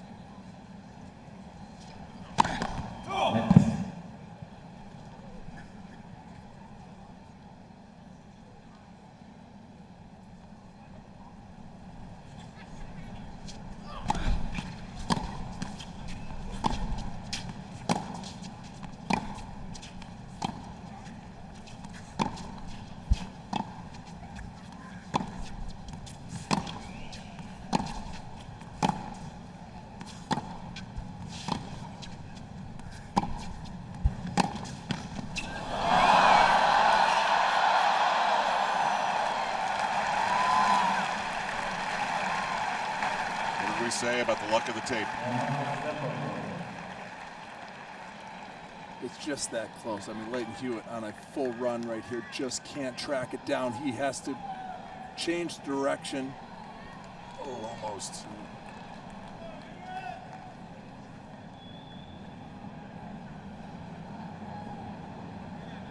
He actually got the racket on the ball. He just didn't have enough lift on it. Once again, a break point.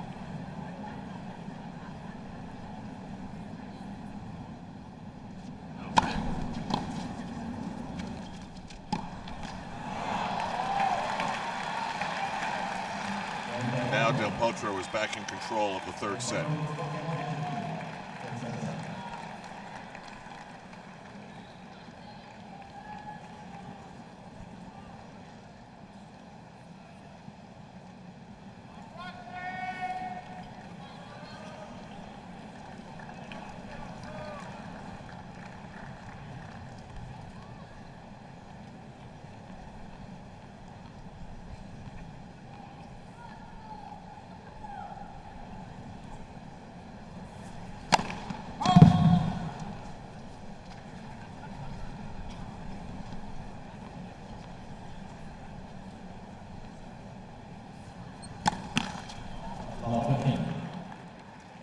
Interesting.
He still has the biggest weapon in the match, right? Oh, absolutely.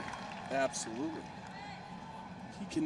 He has so many different weapons he can beat you from the serve, from both sides, the ground, just devastating firepower. And just Lleyton Hewitt's will just let him down.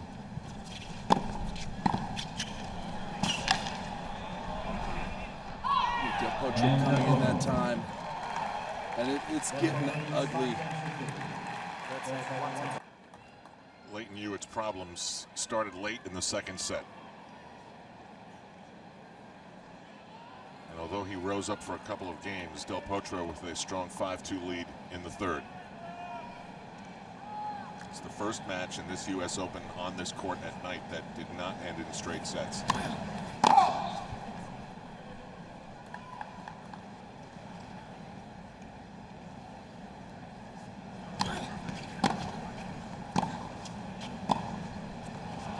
Potro got the starting time off. Thought it was 8 o'clock start. Not 7. The 7 just kind of missed.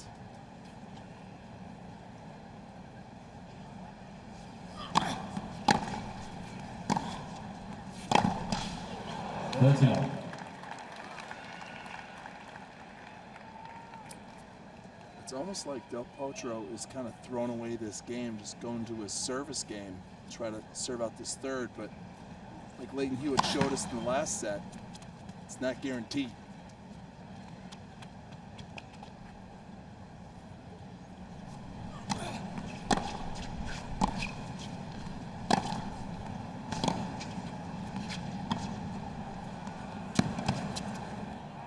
Boy, you are right.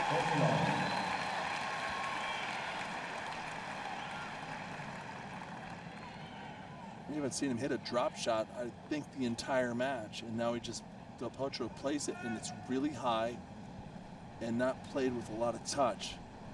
Now 40-love lead for Lleyton Hewitt. Here we go. A rather disinterested game for Del Potro. Well, if that was the plan, let's see how he executes it now. If you're Lleyton Hewitt, all you want to do is neutralize the first serve. And again, put the pressure. There's the Lleyton Hewitt box. Put the pressure right back on Del Potro to see if he has the shots, can execute the shots to win the set.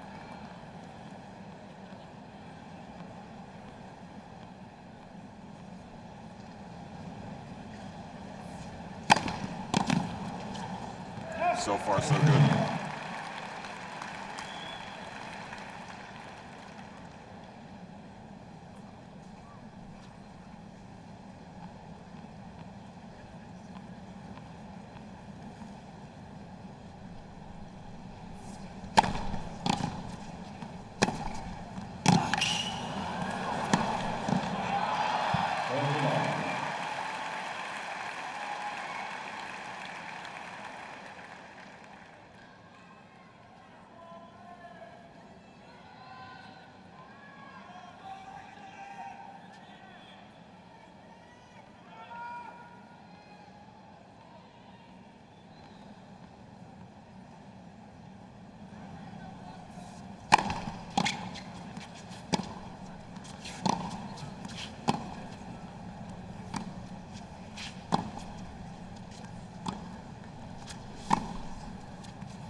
I don't think Martin is going to convince anybody that he's going to win this U.S. Open.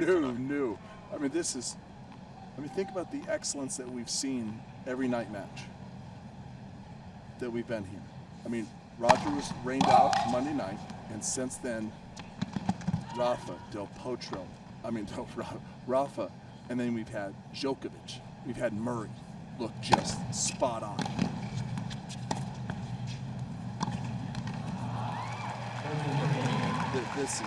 That's just unfortunate. He's better than that.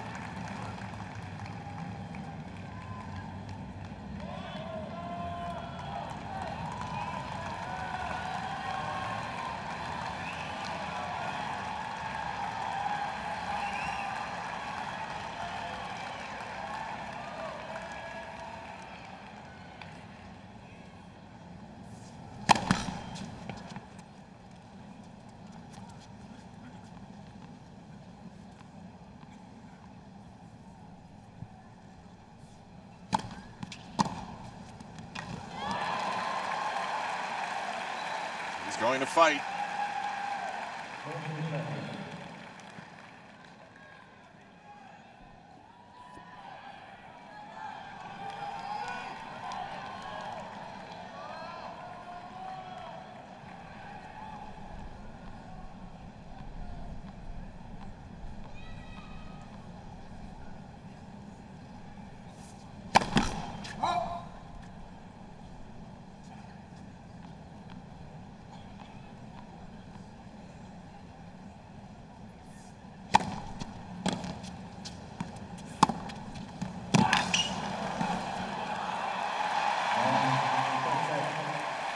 Well, in the end, if that was his plan, he holds serve to take the third set.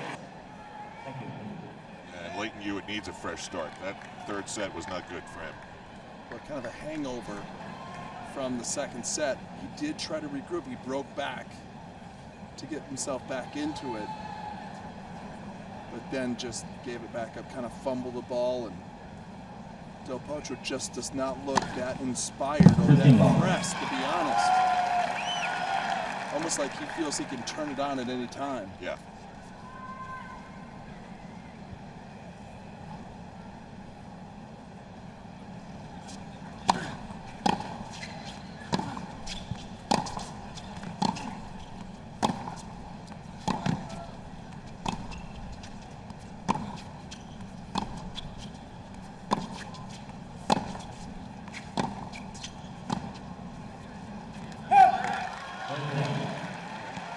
Start, a great first serve, and another error from Del Potro.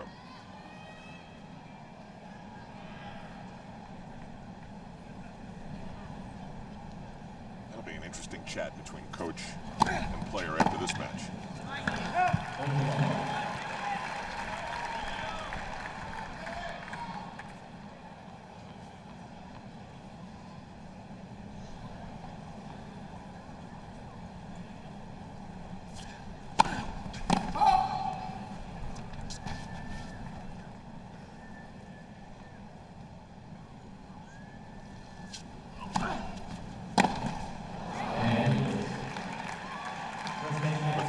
There, Hewitt takes game one.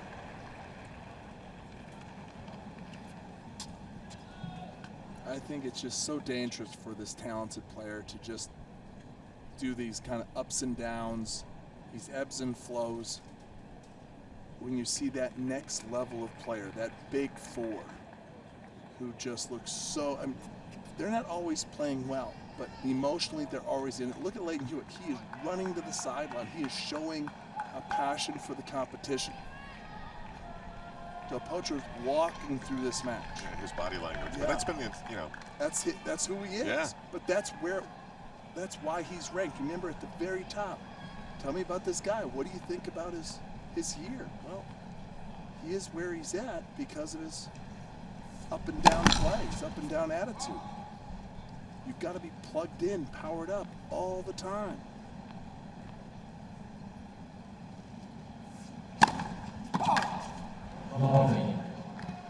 There's no sense of urgency with this guy at any time. And I think when he plays the bigger guys, it gets his attention and his game has to come out, but he can't sustain it long enough.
He found his serve there.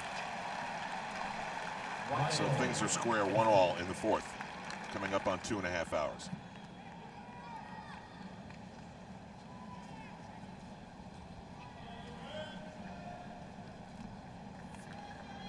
It'll be interesting to see If Lleyton Hewitt can squeak out this 4th set and go into a 5th, to see if Del Potro's hangover from the first round, 4+ hours. Yeah.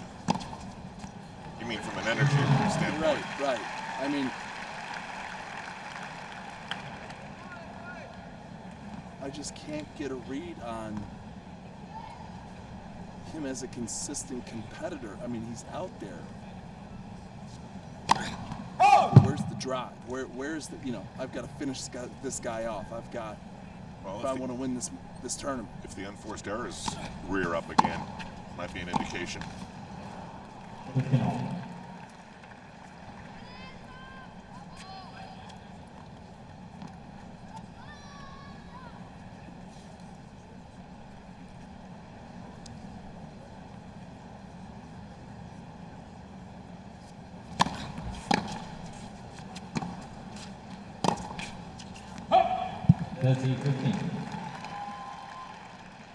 Like that.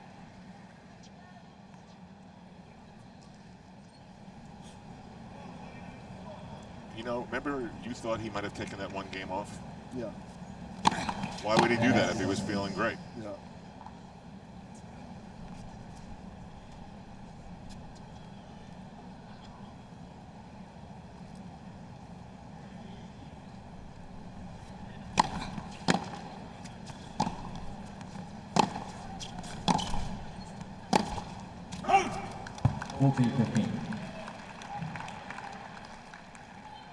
Starting to get a little dangerous for Del Potro right now. Starting to hit out, miss hit, misfire.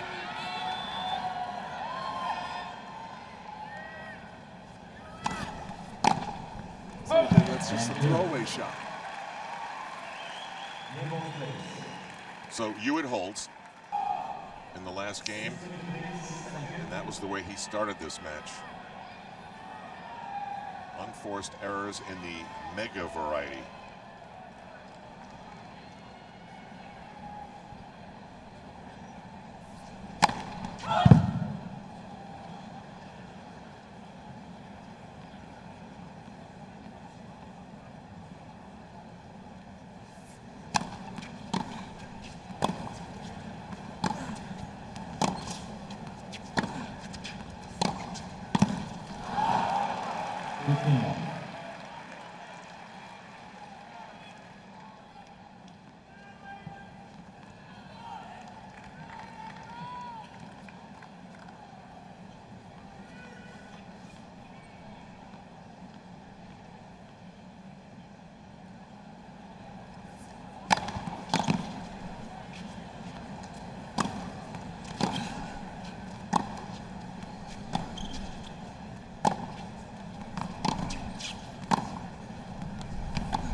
Change-up, Luke.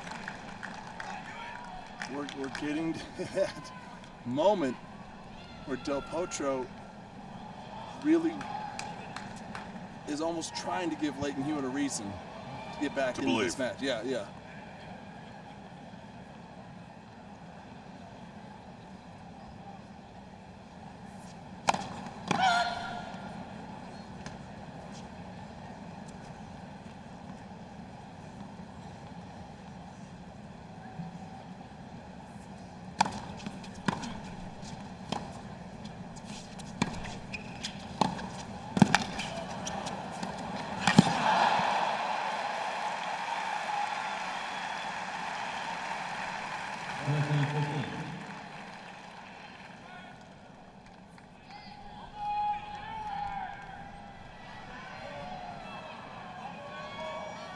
That first shot, the one that Lleyton got, that was a great shot from Del Potro.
usopen.org. It's the exclusive online home for point-by-point live scoring and real-time stats and draws.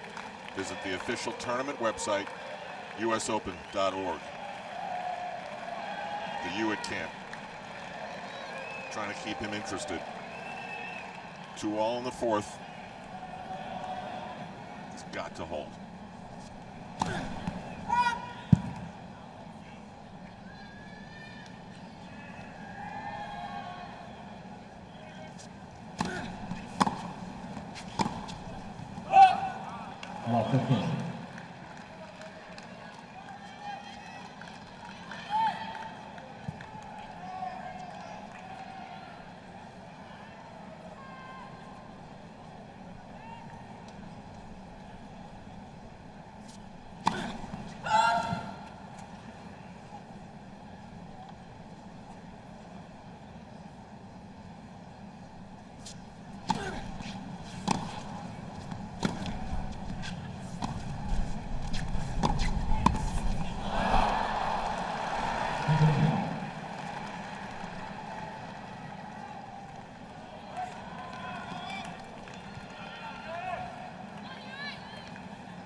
Lleyton's got to be very careful now with this service game.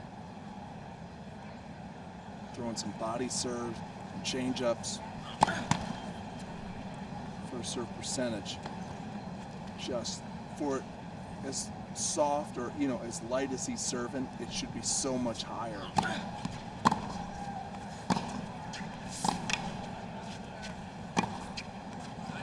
Good.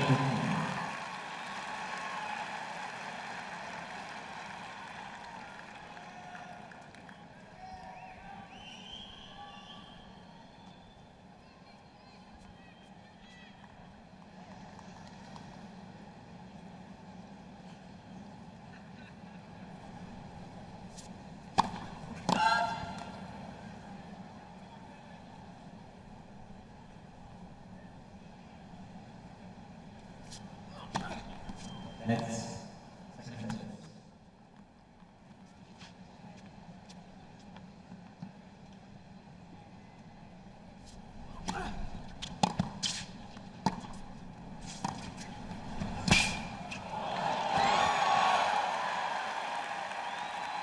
Great touch at a great time.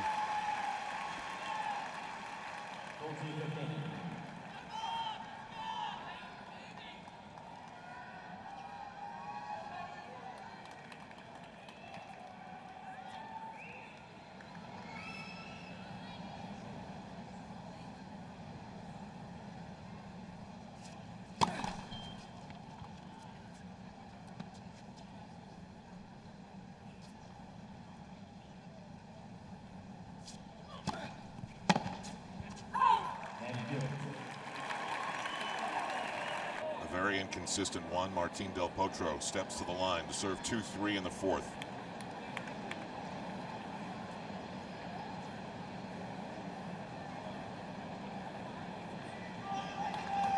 The late second set double faults of Lleyton Hewitt, a major part of the story here. He could have gone up 2 sets to love. It's 3 double faults. 3 double faults.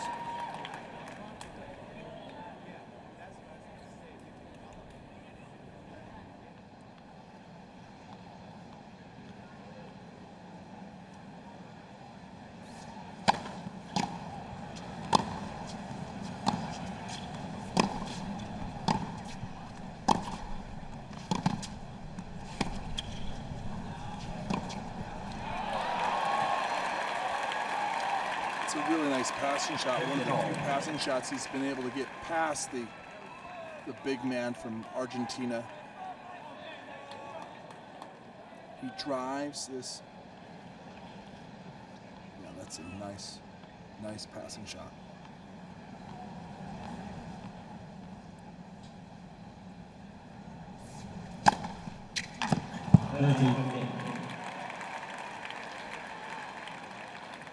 Luke, do you think he's figured out some things on his first serve?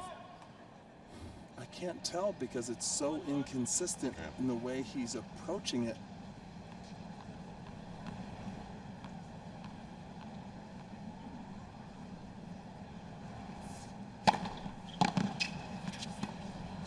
right there. Where does that decision come in? And now, here's your opportunity, Lleyton. You wanted the moment. This is it. The other guy is, the Potro just seems to be, has lost his interest. And you hit the ball a ton. 30 all.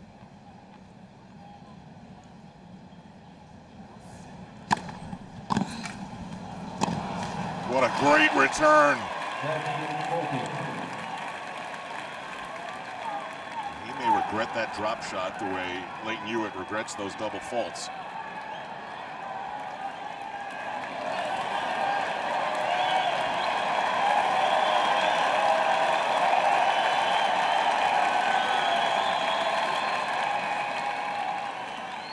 And the crowd right now has Lleyton Hewitt's back.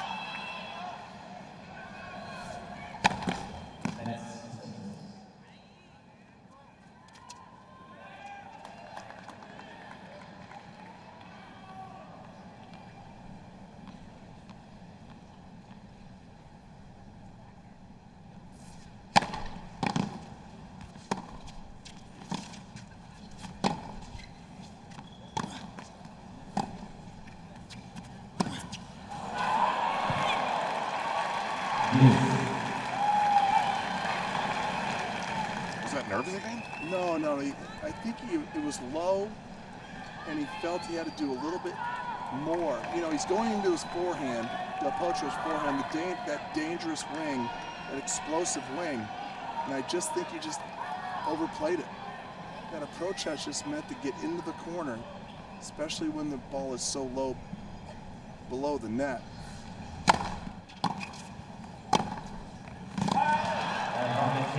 This guy's Santa Claus, man. He's giving gifts away left and right.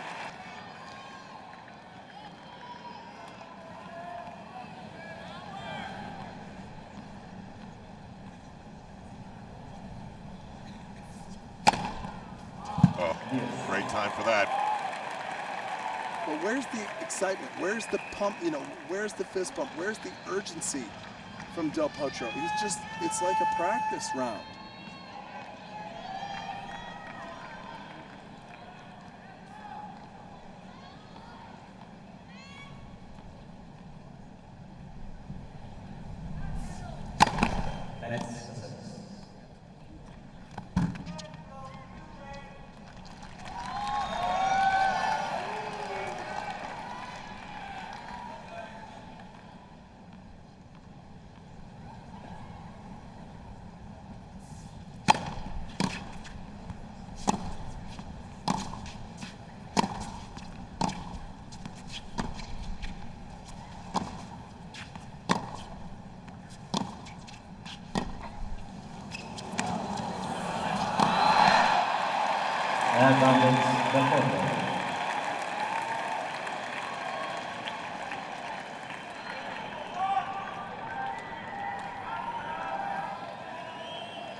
Oh, it's long. Tried to jump on that second serve. 3-all.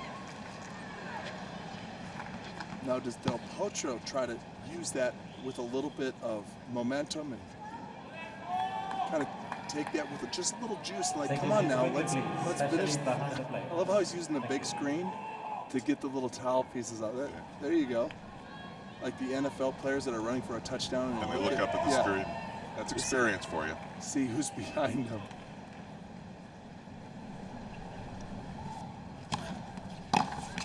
Ooh, got a first serve in, and it paid off.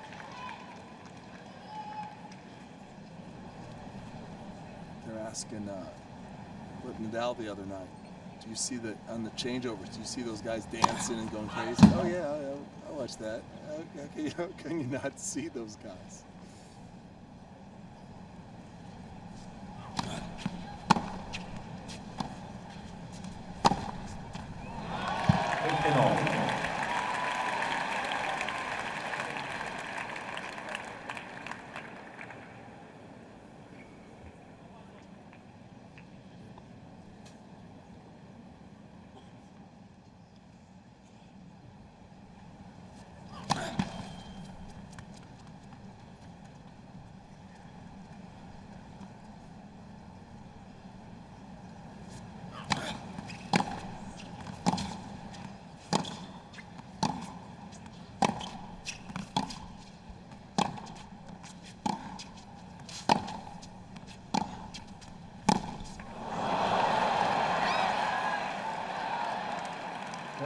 That went past the baseline, out of the stadium, and into the second row.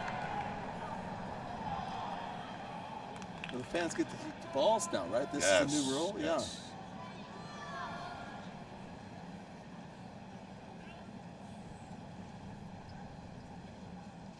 Yeah.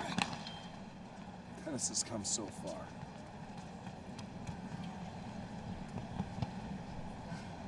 The fans get to keep the 50-cent tennis ball.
It's been a mistake-filled match.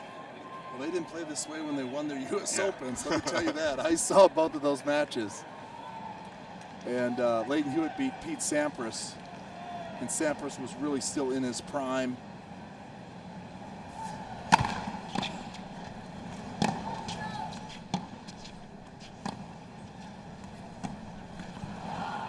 So Potro beat Roger Federer.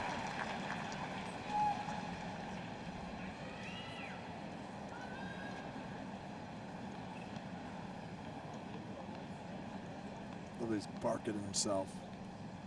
Look at the intensity. Just calling on commitment, and he knows he's right there. Just look at that. The guy missed it to the warning track that time. He swung at a forehand that went all the way out of the air without a bounce to the backstop.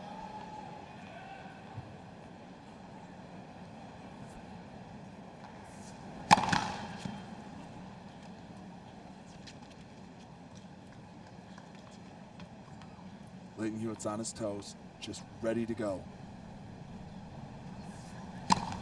There's your gift.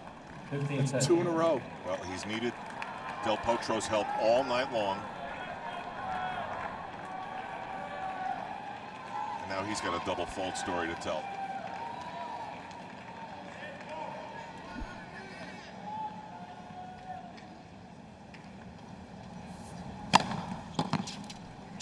Just good.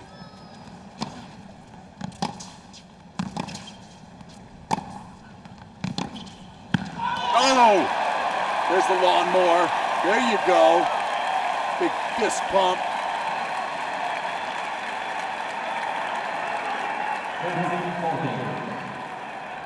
Del Potro thinks Lleyton's not going to get enough wood on this on this shot, and it's just perfect. Boom.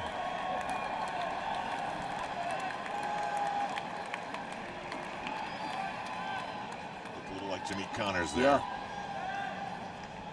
And he's got 2 chances to serve for the set. Racer. 127 down the tee.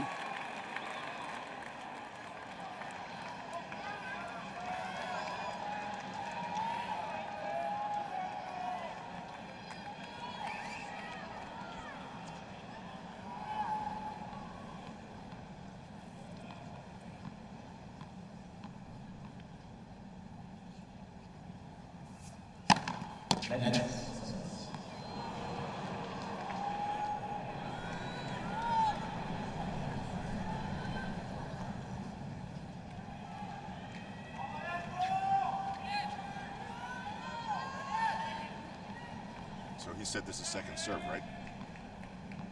It was a first. I thought he got a let. That's definitely first serve. 126.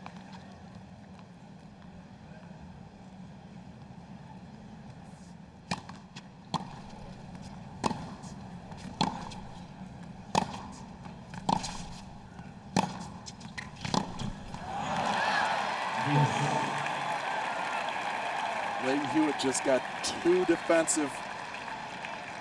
And he fights that. He fights the urge just to fall back and wait for Del Potro to gift him a point or a break.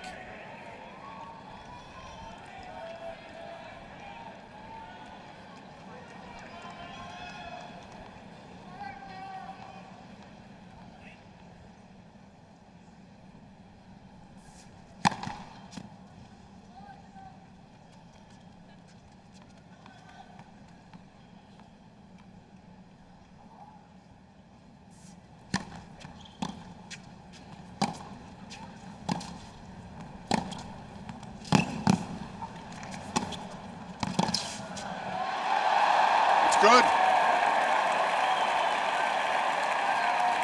Hewitt with a couple of miracle shots in this game. Advantage Hewitt. He is running all over the court.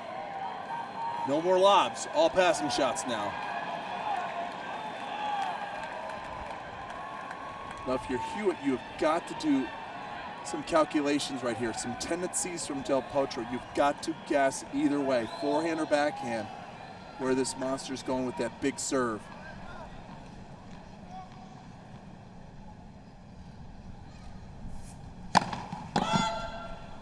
Here's your chance. He's got to do something with this weak second serve.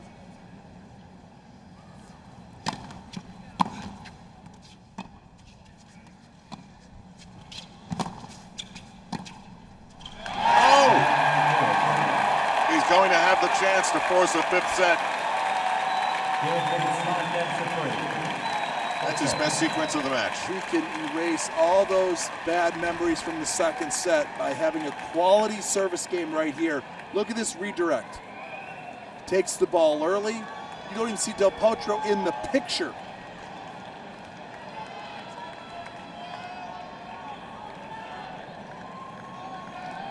It's possible to walk any slower than Del Potro has been.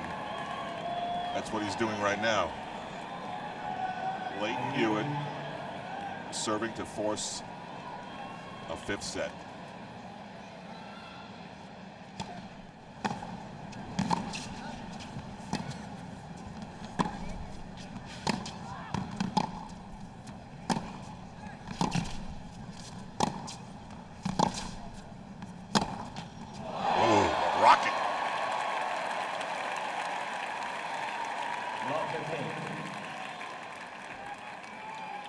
And it's just so routine for this guy to just step up and look at how he just annihilates that tennis ball. You see a shot like that, and you can't figure out how he finds himself in this position.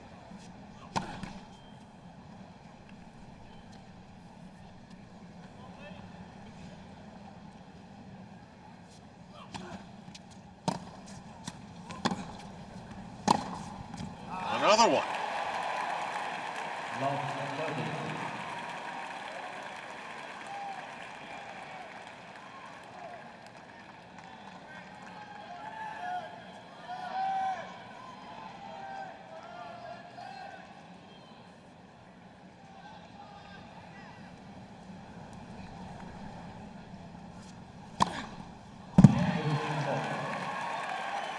board.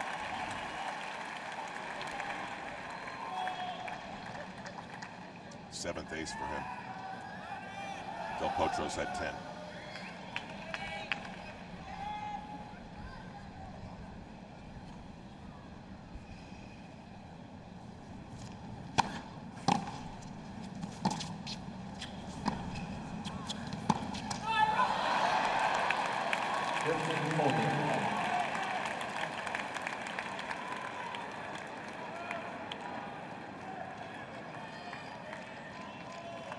Good time for Del Potro to come to the net.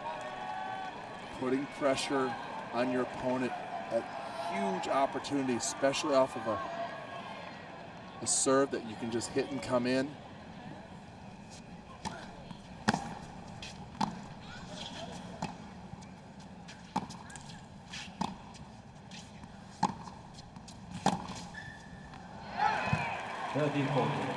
It's a choice he should not make. You're in no position to go for that big forehand. When he makes the big forehand or his big ground strokes, he's set up for it.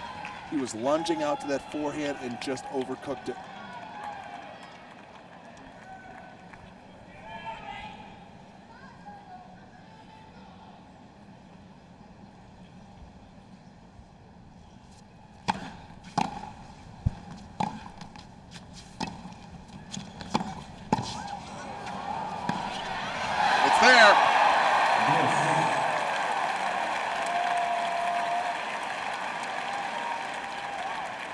Now I know exactly why he likes to lob. Watch what Del Potro does right here. Watch how he closes in. See at that last second? And so I think that's the reason why Lleyton Hewitt in the scouting report had lob early against Del Potro. Because he crowds. He bull rushes the net right as you're hitting that ball, and you can get him on a sneaky lob right over the top.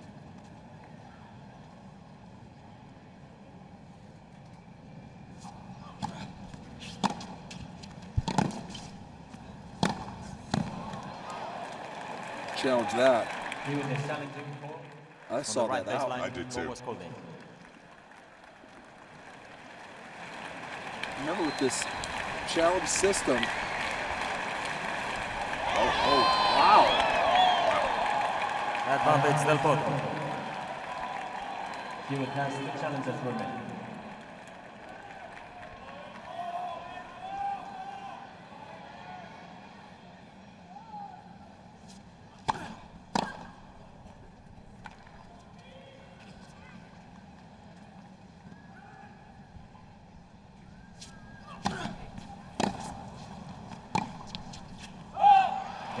Del Potro earned that, though. I mean, Lleyton Hewitt didn't give it to him. He really lifted his game. Del Potro just...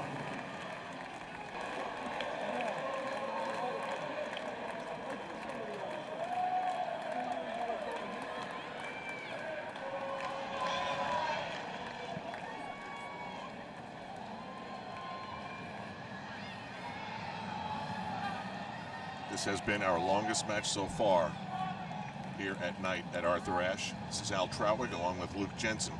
Juan Martín Del Potro down 4-5.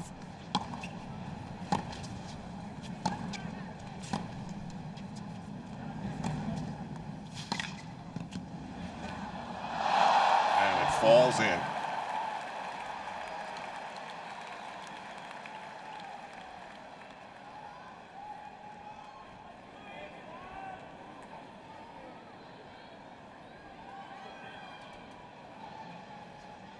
Think he could have reached that? It was tough from this angle. Yeah.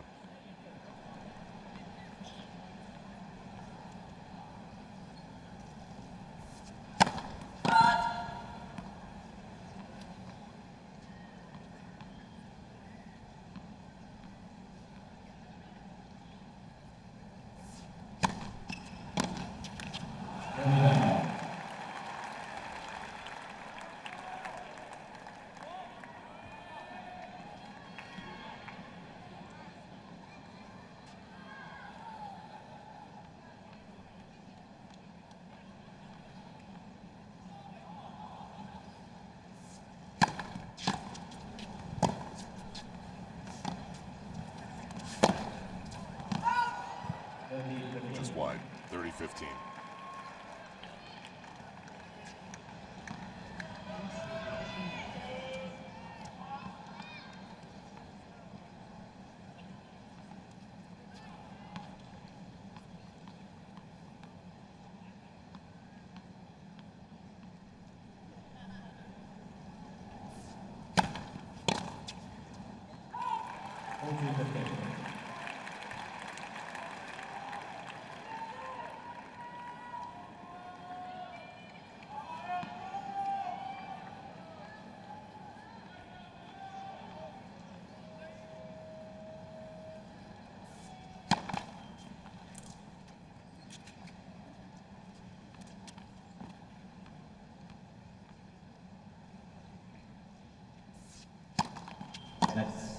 Second set.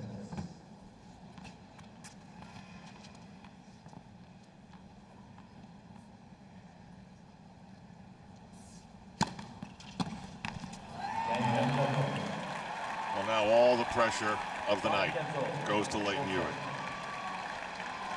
You know, because Del Potro, if his serve is working, can really be dominant. Right. And one of the keys for Lleyton Hewitt right now, in any competitor, in any situation, has to do it. You have to have amnesia. You have to forget about the squandered opportunities in the second set, the squandered opportunities in this set, and get to that right now moment to play your very best. To take all the information in that you've from the matches you've played before against this guy, what has been going on here. And one thing I take away, if I'm Lleyton Hewitt, is this guy's mentally, you don't know what to expect from him. And I don't think Delpo knows what to expect from his game. Like there, you just gotta hang tough, hang in there. And if he hits a winner, you say, okay, well, you're gonna have to keep doing it. It's all on Del Potro's racket. That's the bottom line. Whether it's a ground stroke, a serve, a volley, can he steady his game enough to hit the shots to win this match?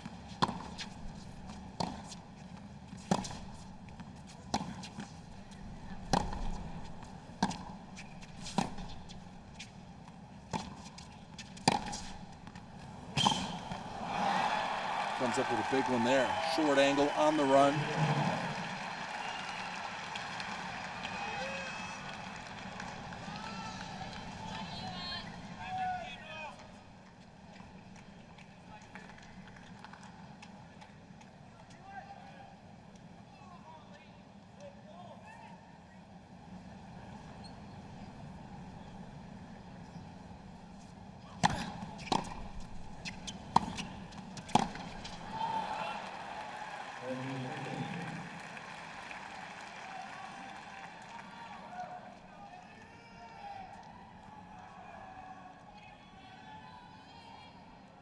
Can't wait to read what Del Potro says about this match.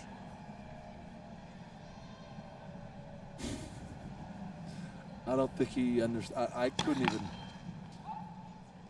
can't even break it down. I don't understand what is honestly going through his mindset. And dude, we remember that hit the throat. No, that hit the throat. That return right there hit the throat of the rack. Didn't hit a string. We were saying this 2 points into the match. Yeah.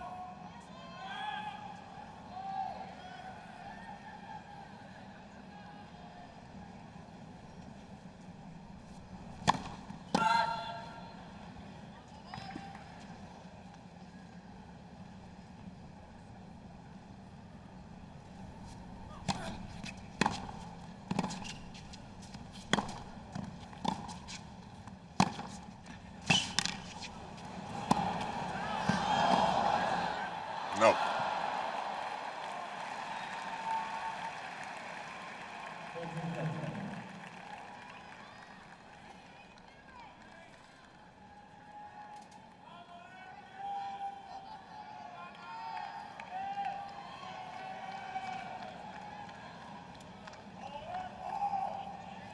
Enough topspin to bring that down.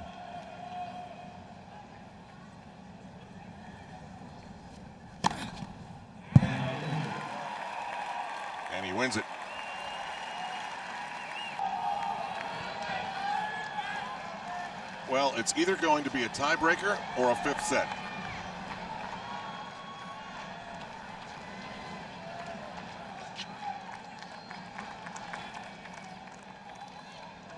I say tiebreaker. You? I'm going tiebreaker.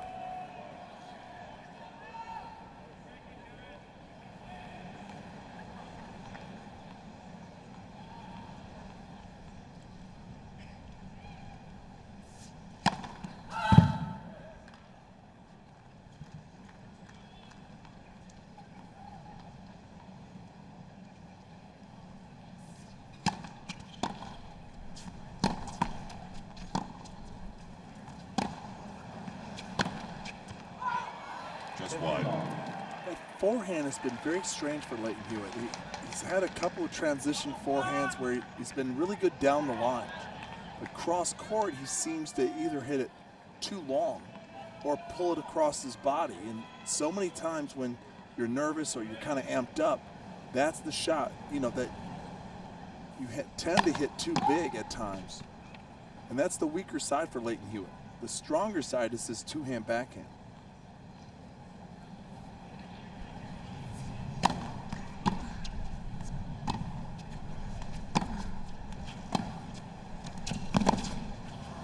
Once again, same low forehand. Doesn't really have the top spin to bring it back down.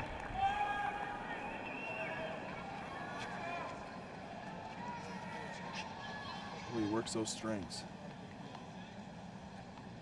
Look at those eyes. Captain intensity. You said breaker, right? Mm-hmm.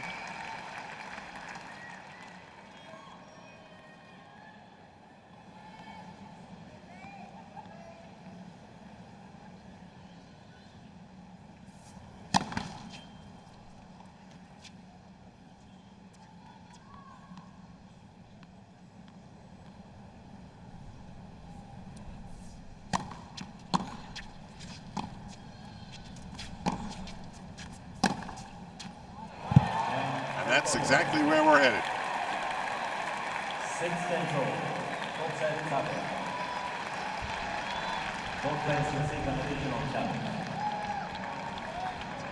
So both players will get an additional challenge.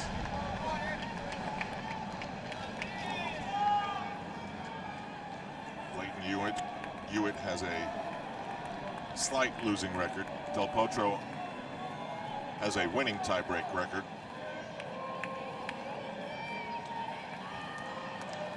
Your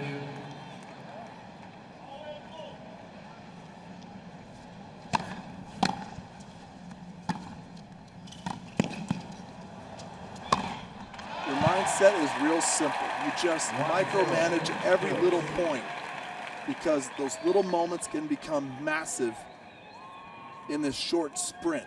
This is basically a short sprint for these guys. Lleyton's just trying to stay alive, and Delpo's trying to get in the locker room. Trying to finish this thing off.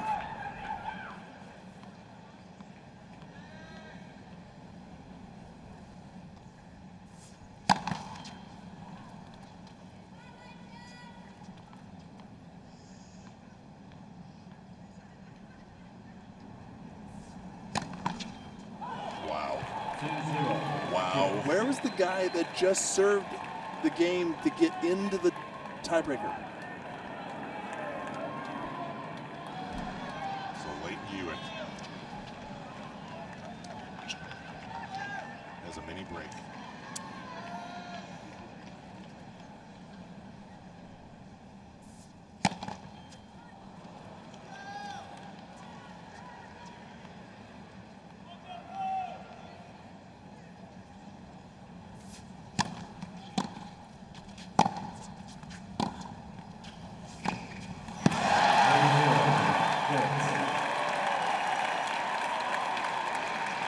And it would only be appropriate if this tiebreak was decided by unforced errors.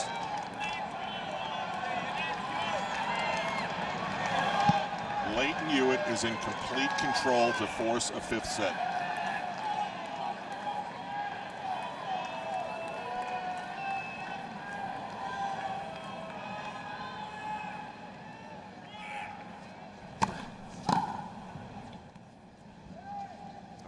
about 15 feet.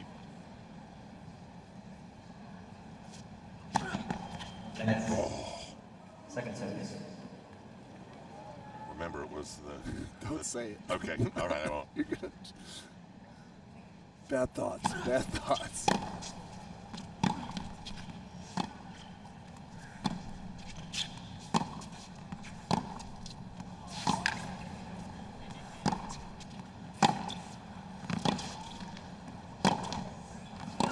He is going after that forehand of Del Potro. He was going to run everything down and just keep hammering that wing.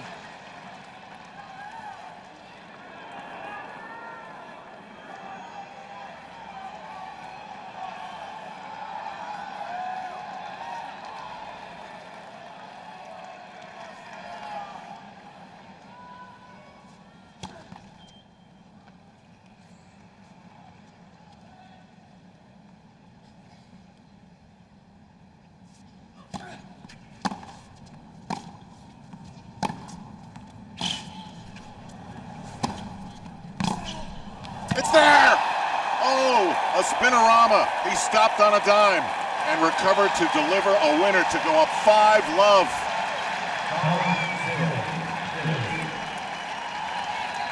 This is all balance. Look at that. He was in midair when he hit it, and then he landed after he struck the ball. That's his wife.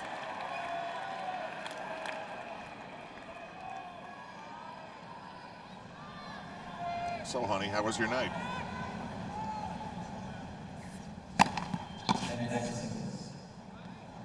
Well, I go to Coney Island for the roller coaster. It's right here. Northwest Stadium.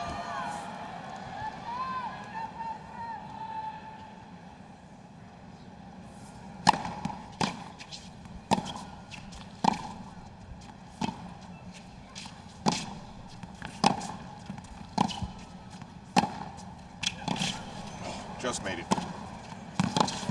Another winner!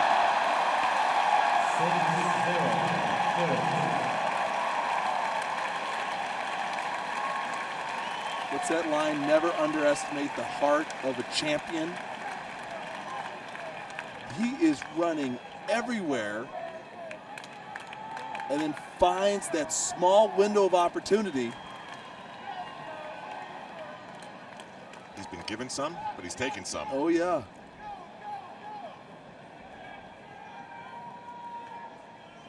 Del Potro has to be spinning. No one could have envisioned 6-love down.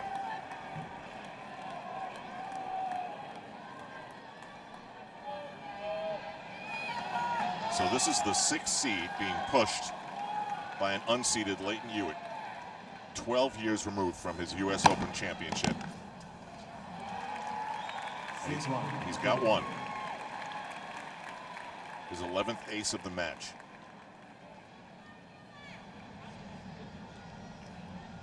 So this is going to be 2 very long matches in a row if it stays this way. And remember that 4-hour and 13-minute match he just played may have conditioning become a factor for Del Potro.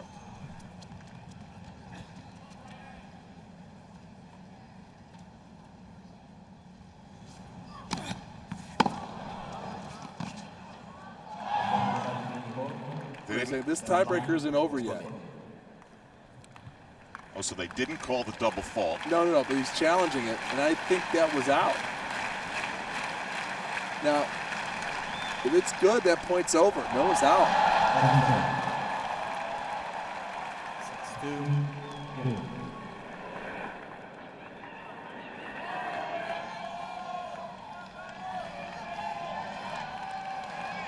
Now, I hope nobody thought this was going to be easy. It's 6-0.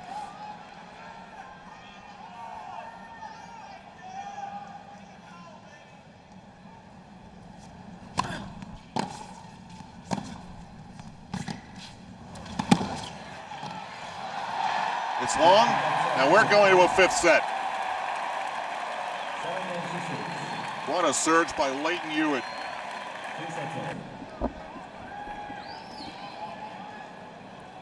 Passion, intensity, 5 sets. U.S. Open under the lights. Del Potro, U.S. Open champion. Beat Roger Federer just a few years ago, is now in a dogfight with a fellow U.S. Open champion. 2001, beat Pete Sampras.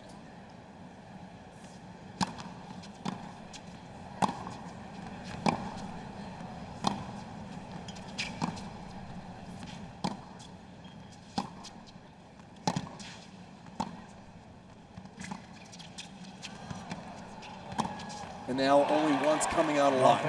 It's as simple as that. It's one set for it all. After all the ups and downs, the good play, the bad play, the nerves. Well, Lleyton Hewitt played his best tennis of the match in that fourth set.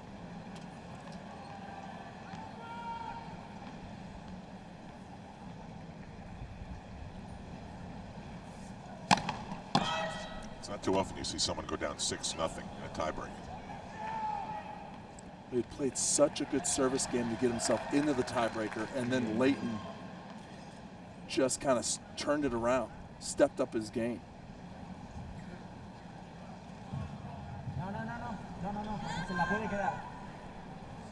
That's fine.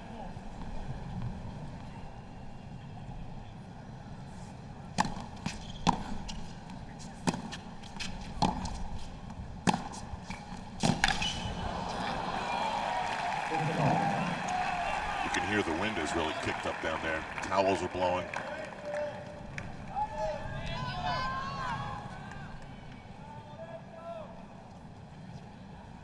'59 unforced errors for Del Potro.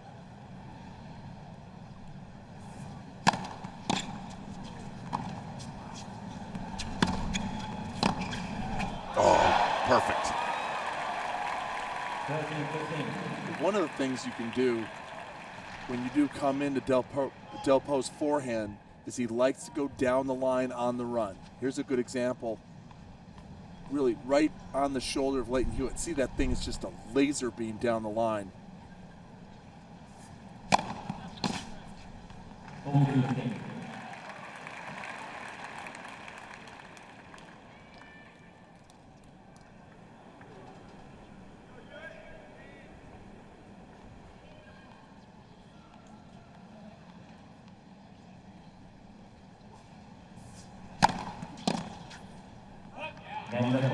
Oh, pretty convincing start for Del Potro. First game, final set. Into the twilight zone of tennis. And you have another match after this. Once again, the women will play late into the night. 46% for Lleyton Hewitt.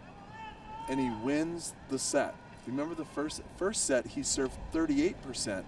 But the unforced errors, and that's the key stat. We're going to see if Lleyton Hewitt can have that kind of number and just stay somewhere between, 7, 8, 9, 10. I'll even give him the 13 because Del Potro's going to make a ton of errors. If Lleyton Hewitt just can keep the ball deep enough and firm enough that Del Potro can't dictate and really drive through the ball.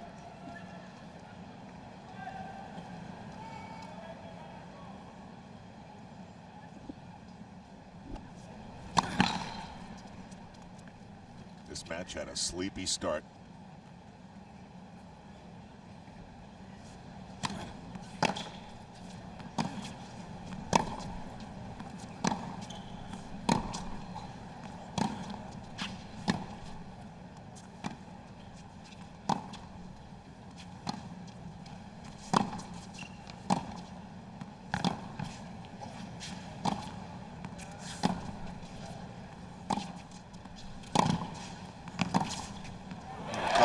Good-looking forehands.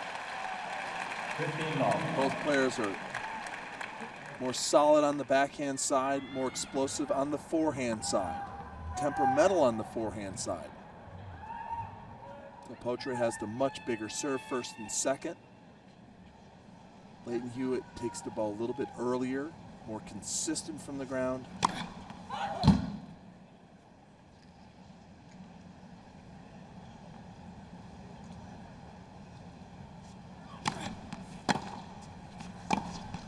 Who's your winner, Al? Del Potro. I think Del Potro finds a way. See, I go with the heart. I go with the determination. I just don't know if Del Potro, if this thing keeps going, he has enough mental stability, emotional power. This is 2 very long matches in a row. At some point, his level's got to really kind of taper off.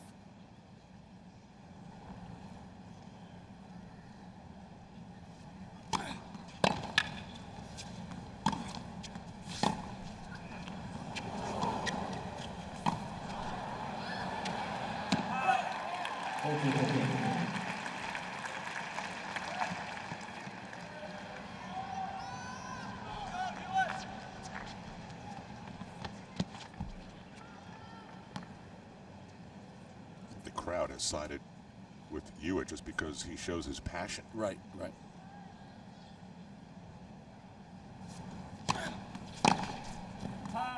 Jannik Hewitt. So 2 pretty convincing holds. 1 game all. 1 game all.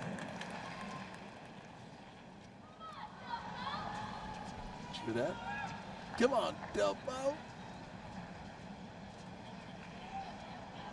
This crowd loves to get into it. This is our first 5-setter. Yes.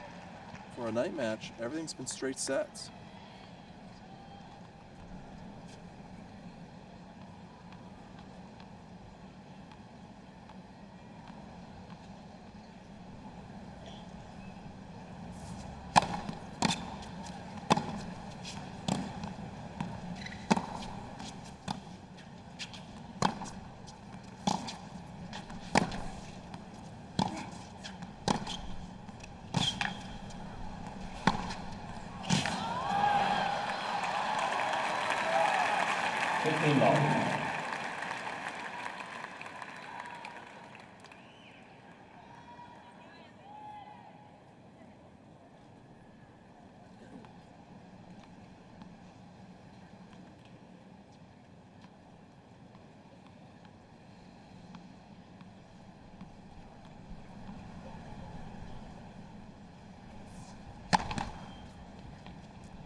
He can't believe it. He can't believe that this guy just won't go away.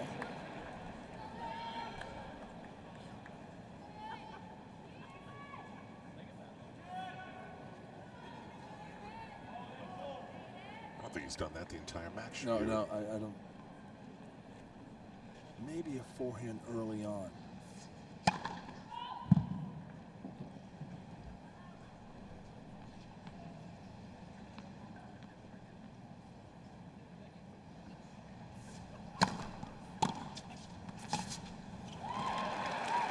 The returns are coming alive. I mean, How big is this point? moments.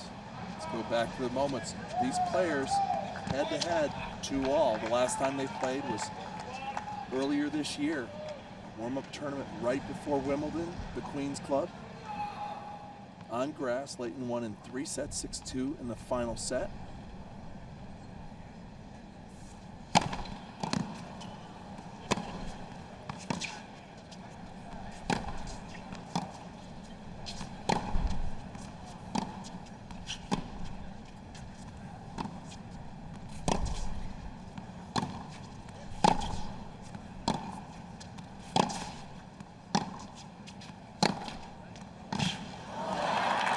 Came off that forehand just enough to give Delpo enough time to crush it. 2 times they played on hard courts, Del Potro won.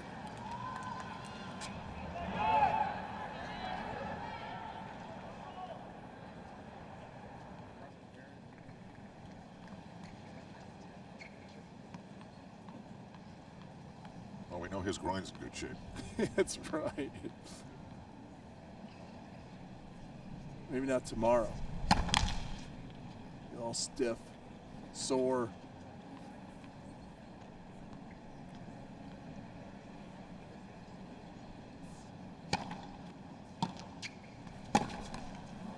Yes.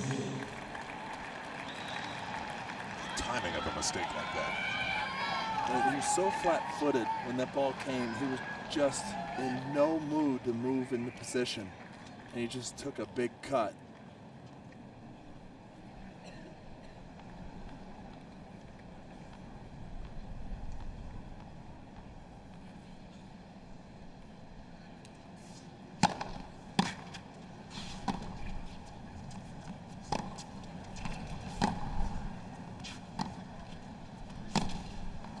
He's cracked. He's absolutely falling apart. Another really bad mishit. It didn't hit a string. It hit like the frame near the grip.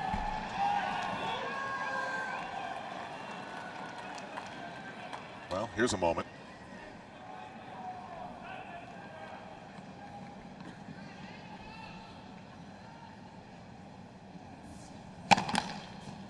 Lleyton Hewitt's had a lot of success hitting to Del Potro's forehand on big moments like this, big situations.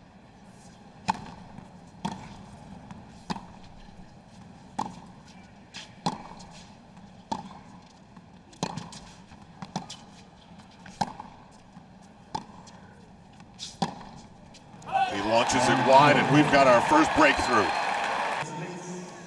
It is opportunity time.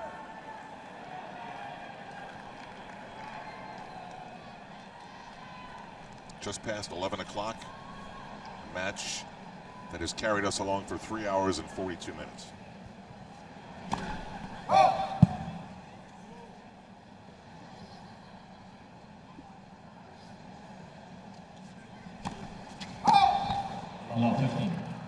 And a double fault to begin things. 6 in the match for Lleyton Hewitt. If it wasn't for double faults, he's probably having a steak and a bottle of wine right now.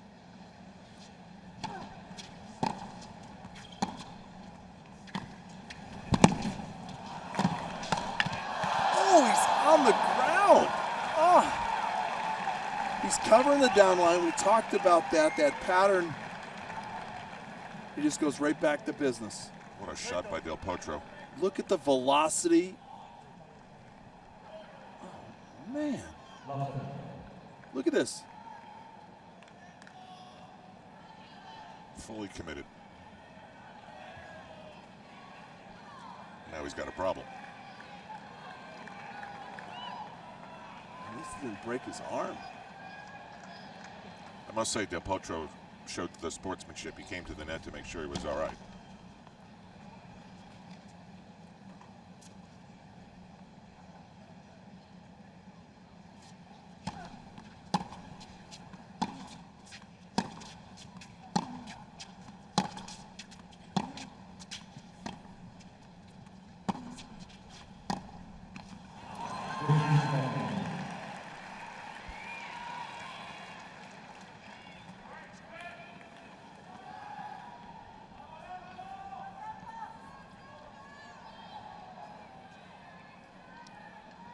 The mood swings in this match would look like an EKG.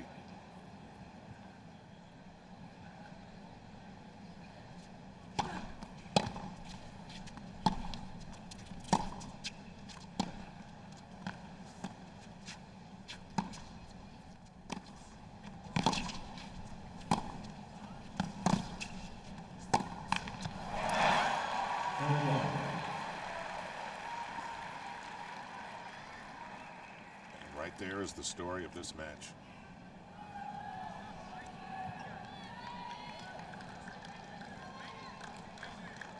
So Hewitt, with some help, gets it back to 30-all.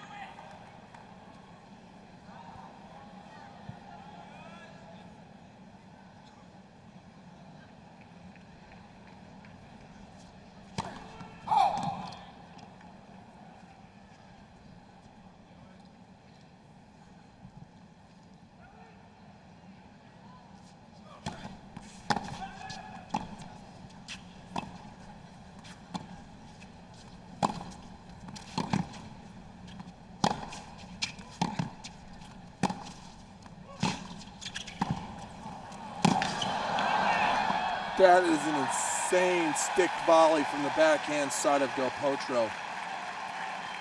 Comes in, split steps, and has to really pound this thing with some pace because Lleyton is tracking it down, really hunting for that shot. Now a chance for Del Potro to break right back.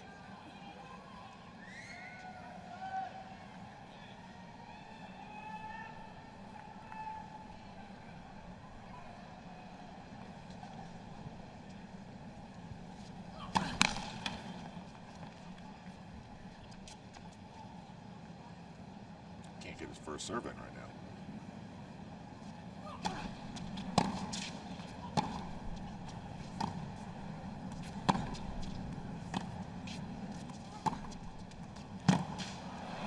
Lleyton hit a brave second serve. Down the tee, 98 miles an hour.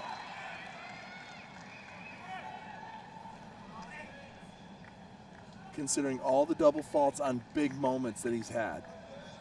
To hit that and could basically commit to that big serve so Del Potro couldn't tag it.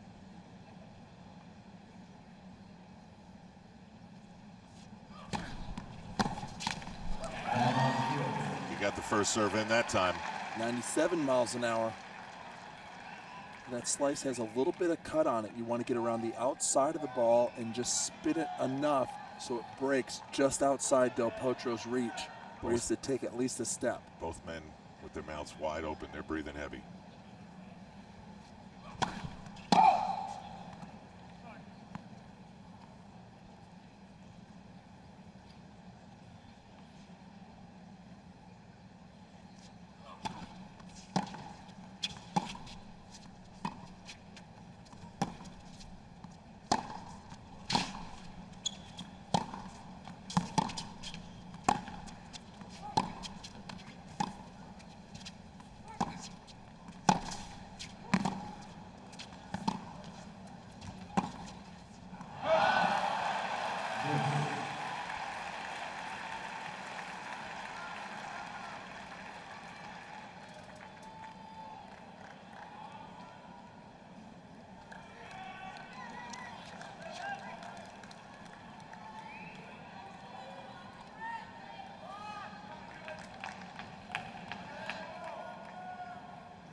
I think when you pointed out that both earlier in the game, when you said both of them are really taking in some oxygen and really breathing heavy, that's when Lleyton just kind of, his energy dropped just a little bit. He's been off balance on a few shots late in this game.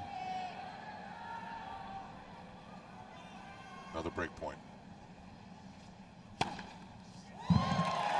How did he get that? Timing is a wonderful thing.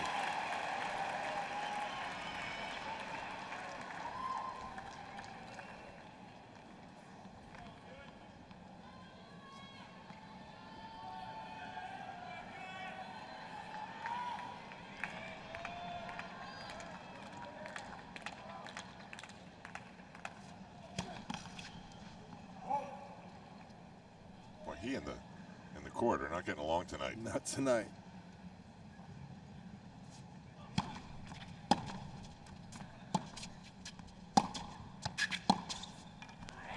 What happened? He was stopped.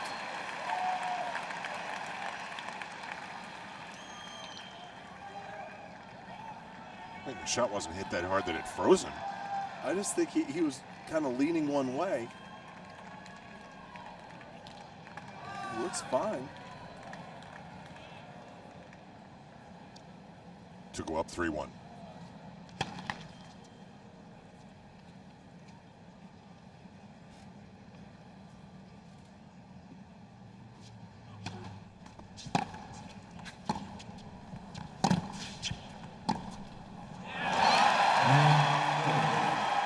Who did you pick? I don't mind being wrong, you know.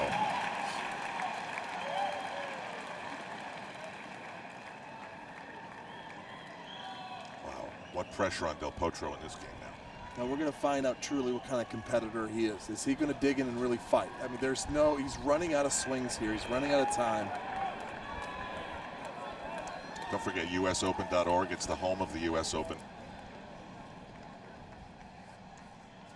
You can follow the championship via Twitter and Facebook and shop at usopen.org for all your favorite souvenirs. Plus, watch videos, press conferences, stats, schedules, and more.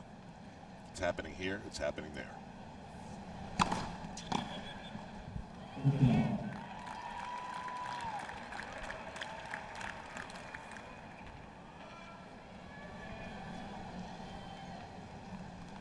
With some fabulous shots, Lleyton Hewitt created the scenario for a tiebreaker at the end of the fourth set, and that thing started off with him leading 6-love.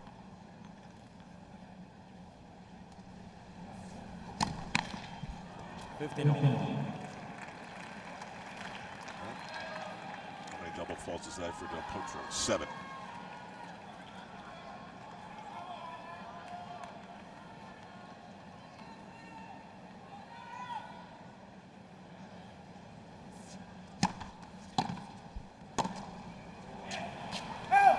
It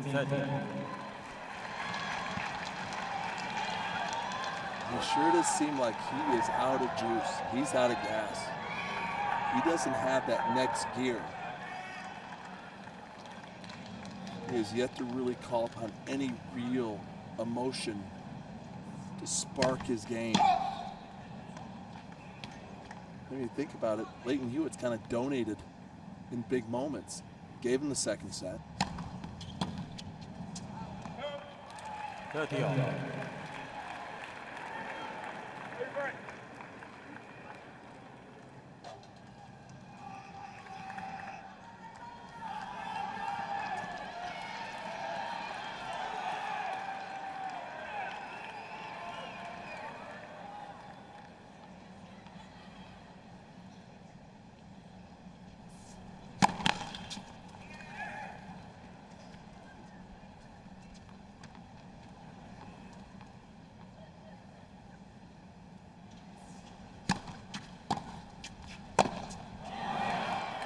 Wow.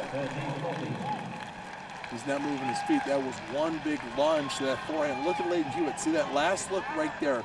Staring at Del Potro, trying to assess your opponent's physical condition, mental toughness, mental weakness. And here's the match. This is it.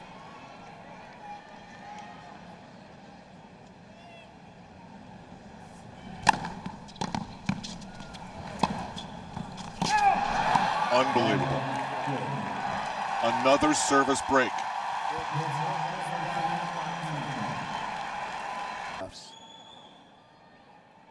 Near the tunnel. They sense it. Lleyton Hewitt, at the age of 32, trying to prolong his U.S. Open and end that of 24-year-old Juan Martín Del Potro. Oh, he's totally flat-footed. He's chipping the paint off of his racket. He's not using any strings at all.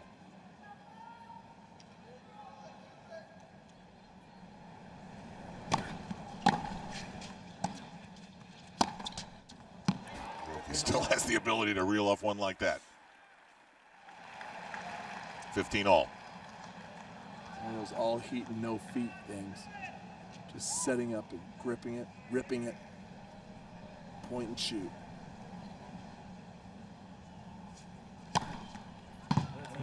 And Lleyton's serve, I mean, there's no way at the top of this match, 3 hours and 57 minutes ago, that you would have said Lleyton Hewitt's going to have 10 aces for the match.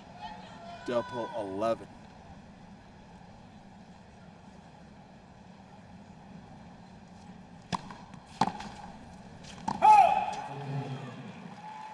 Oh, this match may be on the rails here. Yeah. I think I could ease this thing in at this point. Moonwalk it in.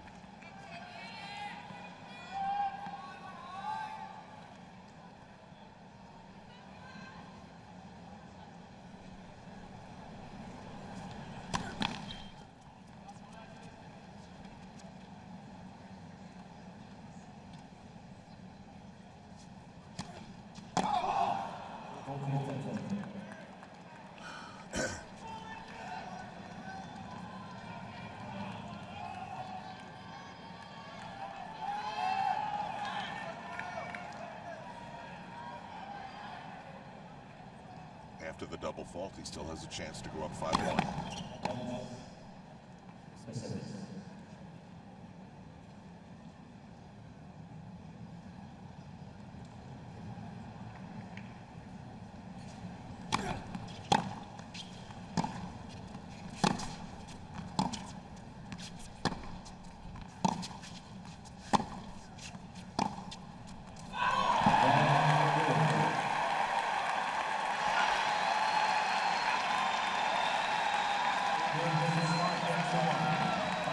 I'll tell you, in the first game of this 5th set, Del Potro had plenty, it looked like. Oh, yeah, yeah, absolutely. And it hasn't taken many minutes for it to go. What do you think was the tipping point? To me, I still think Lleyton Hewitt knows how to direct energy at the right spot.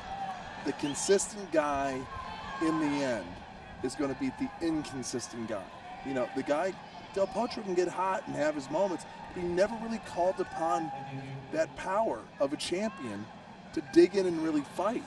I mean, everybody wants to win, but how many truly want to pay the price that it will take to win? And he never really turned it into emotional overdrive. And I know he's not the same personality as Lleyton Hewitt, but man.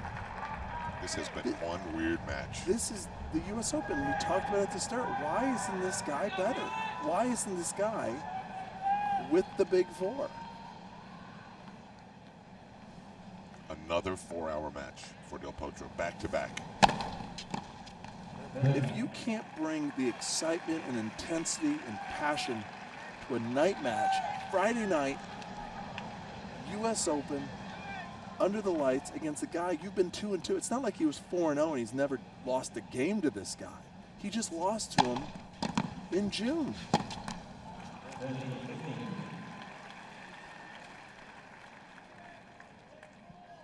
He looks exactly the same from when he walked out, warmed up, and just kept playing. The talent just can't carry him all the time.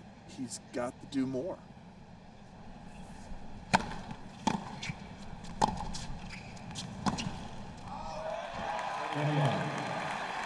He didn't take a step toward that ball. No. And that's what kills you. I mean, it's hard to get behind a guy that, I know he's tired, I get it. But where is the effort? Where's the sense of urgency? You go down to the last swing and you keep going.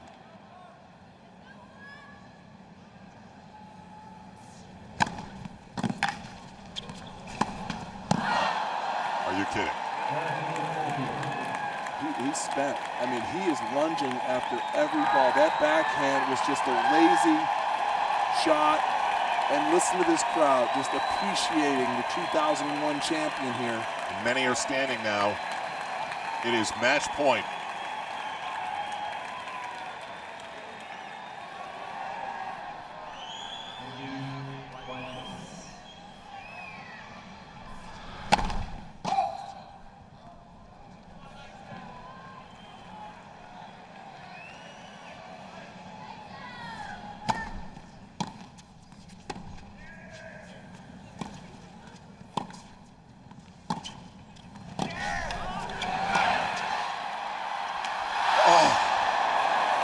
Again, he hits the deck. And Del Potro goes down the line with the running forehand pass. Lleyton honestly threw himself in the air to try to get this thing back.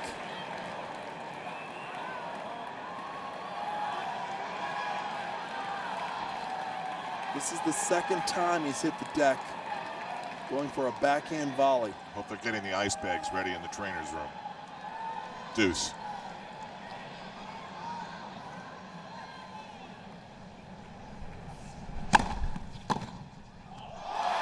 Wow.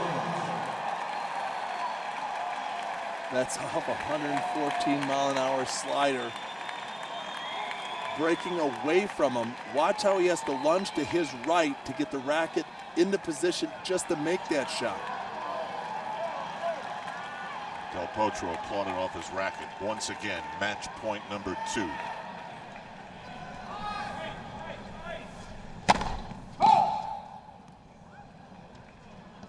Hewitt returned that one good too.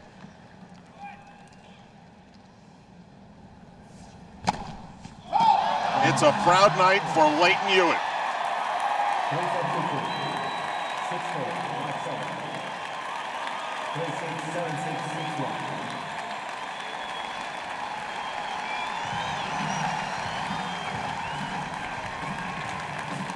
Potro said he grew up idolizing Lleyton Hewitt, who won the U.S. Open when he was just 12.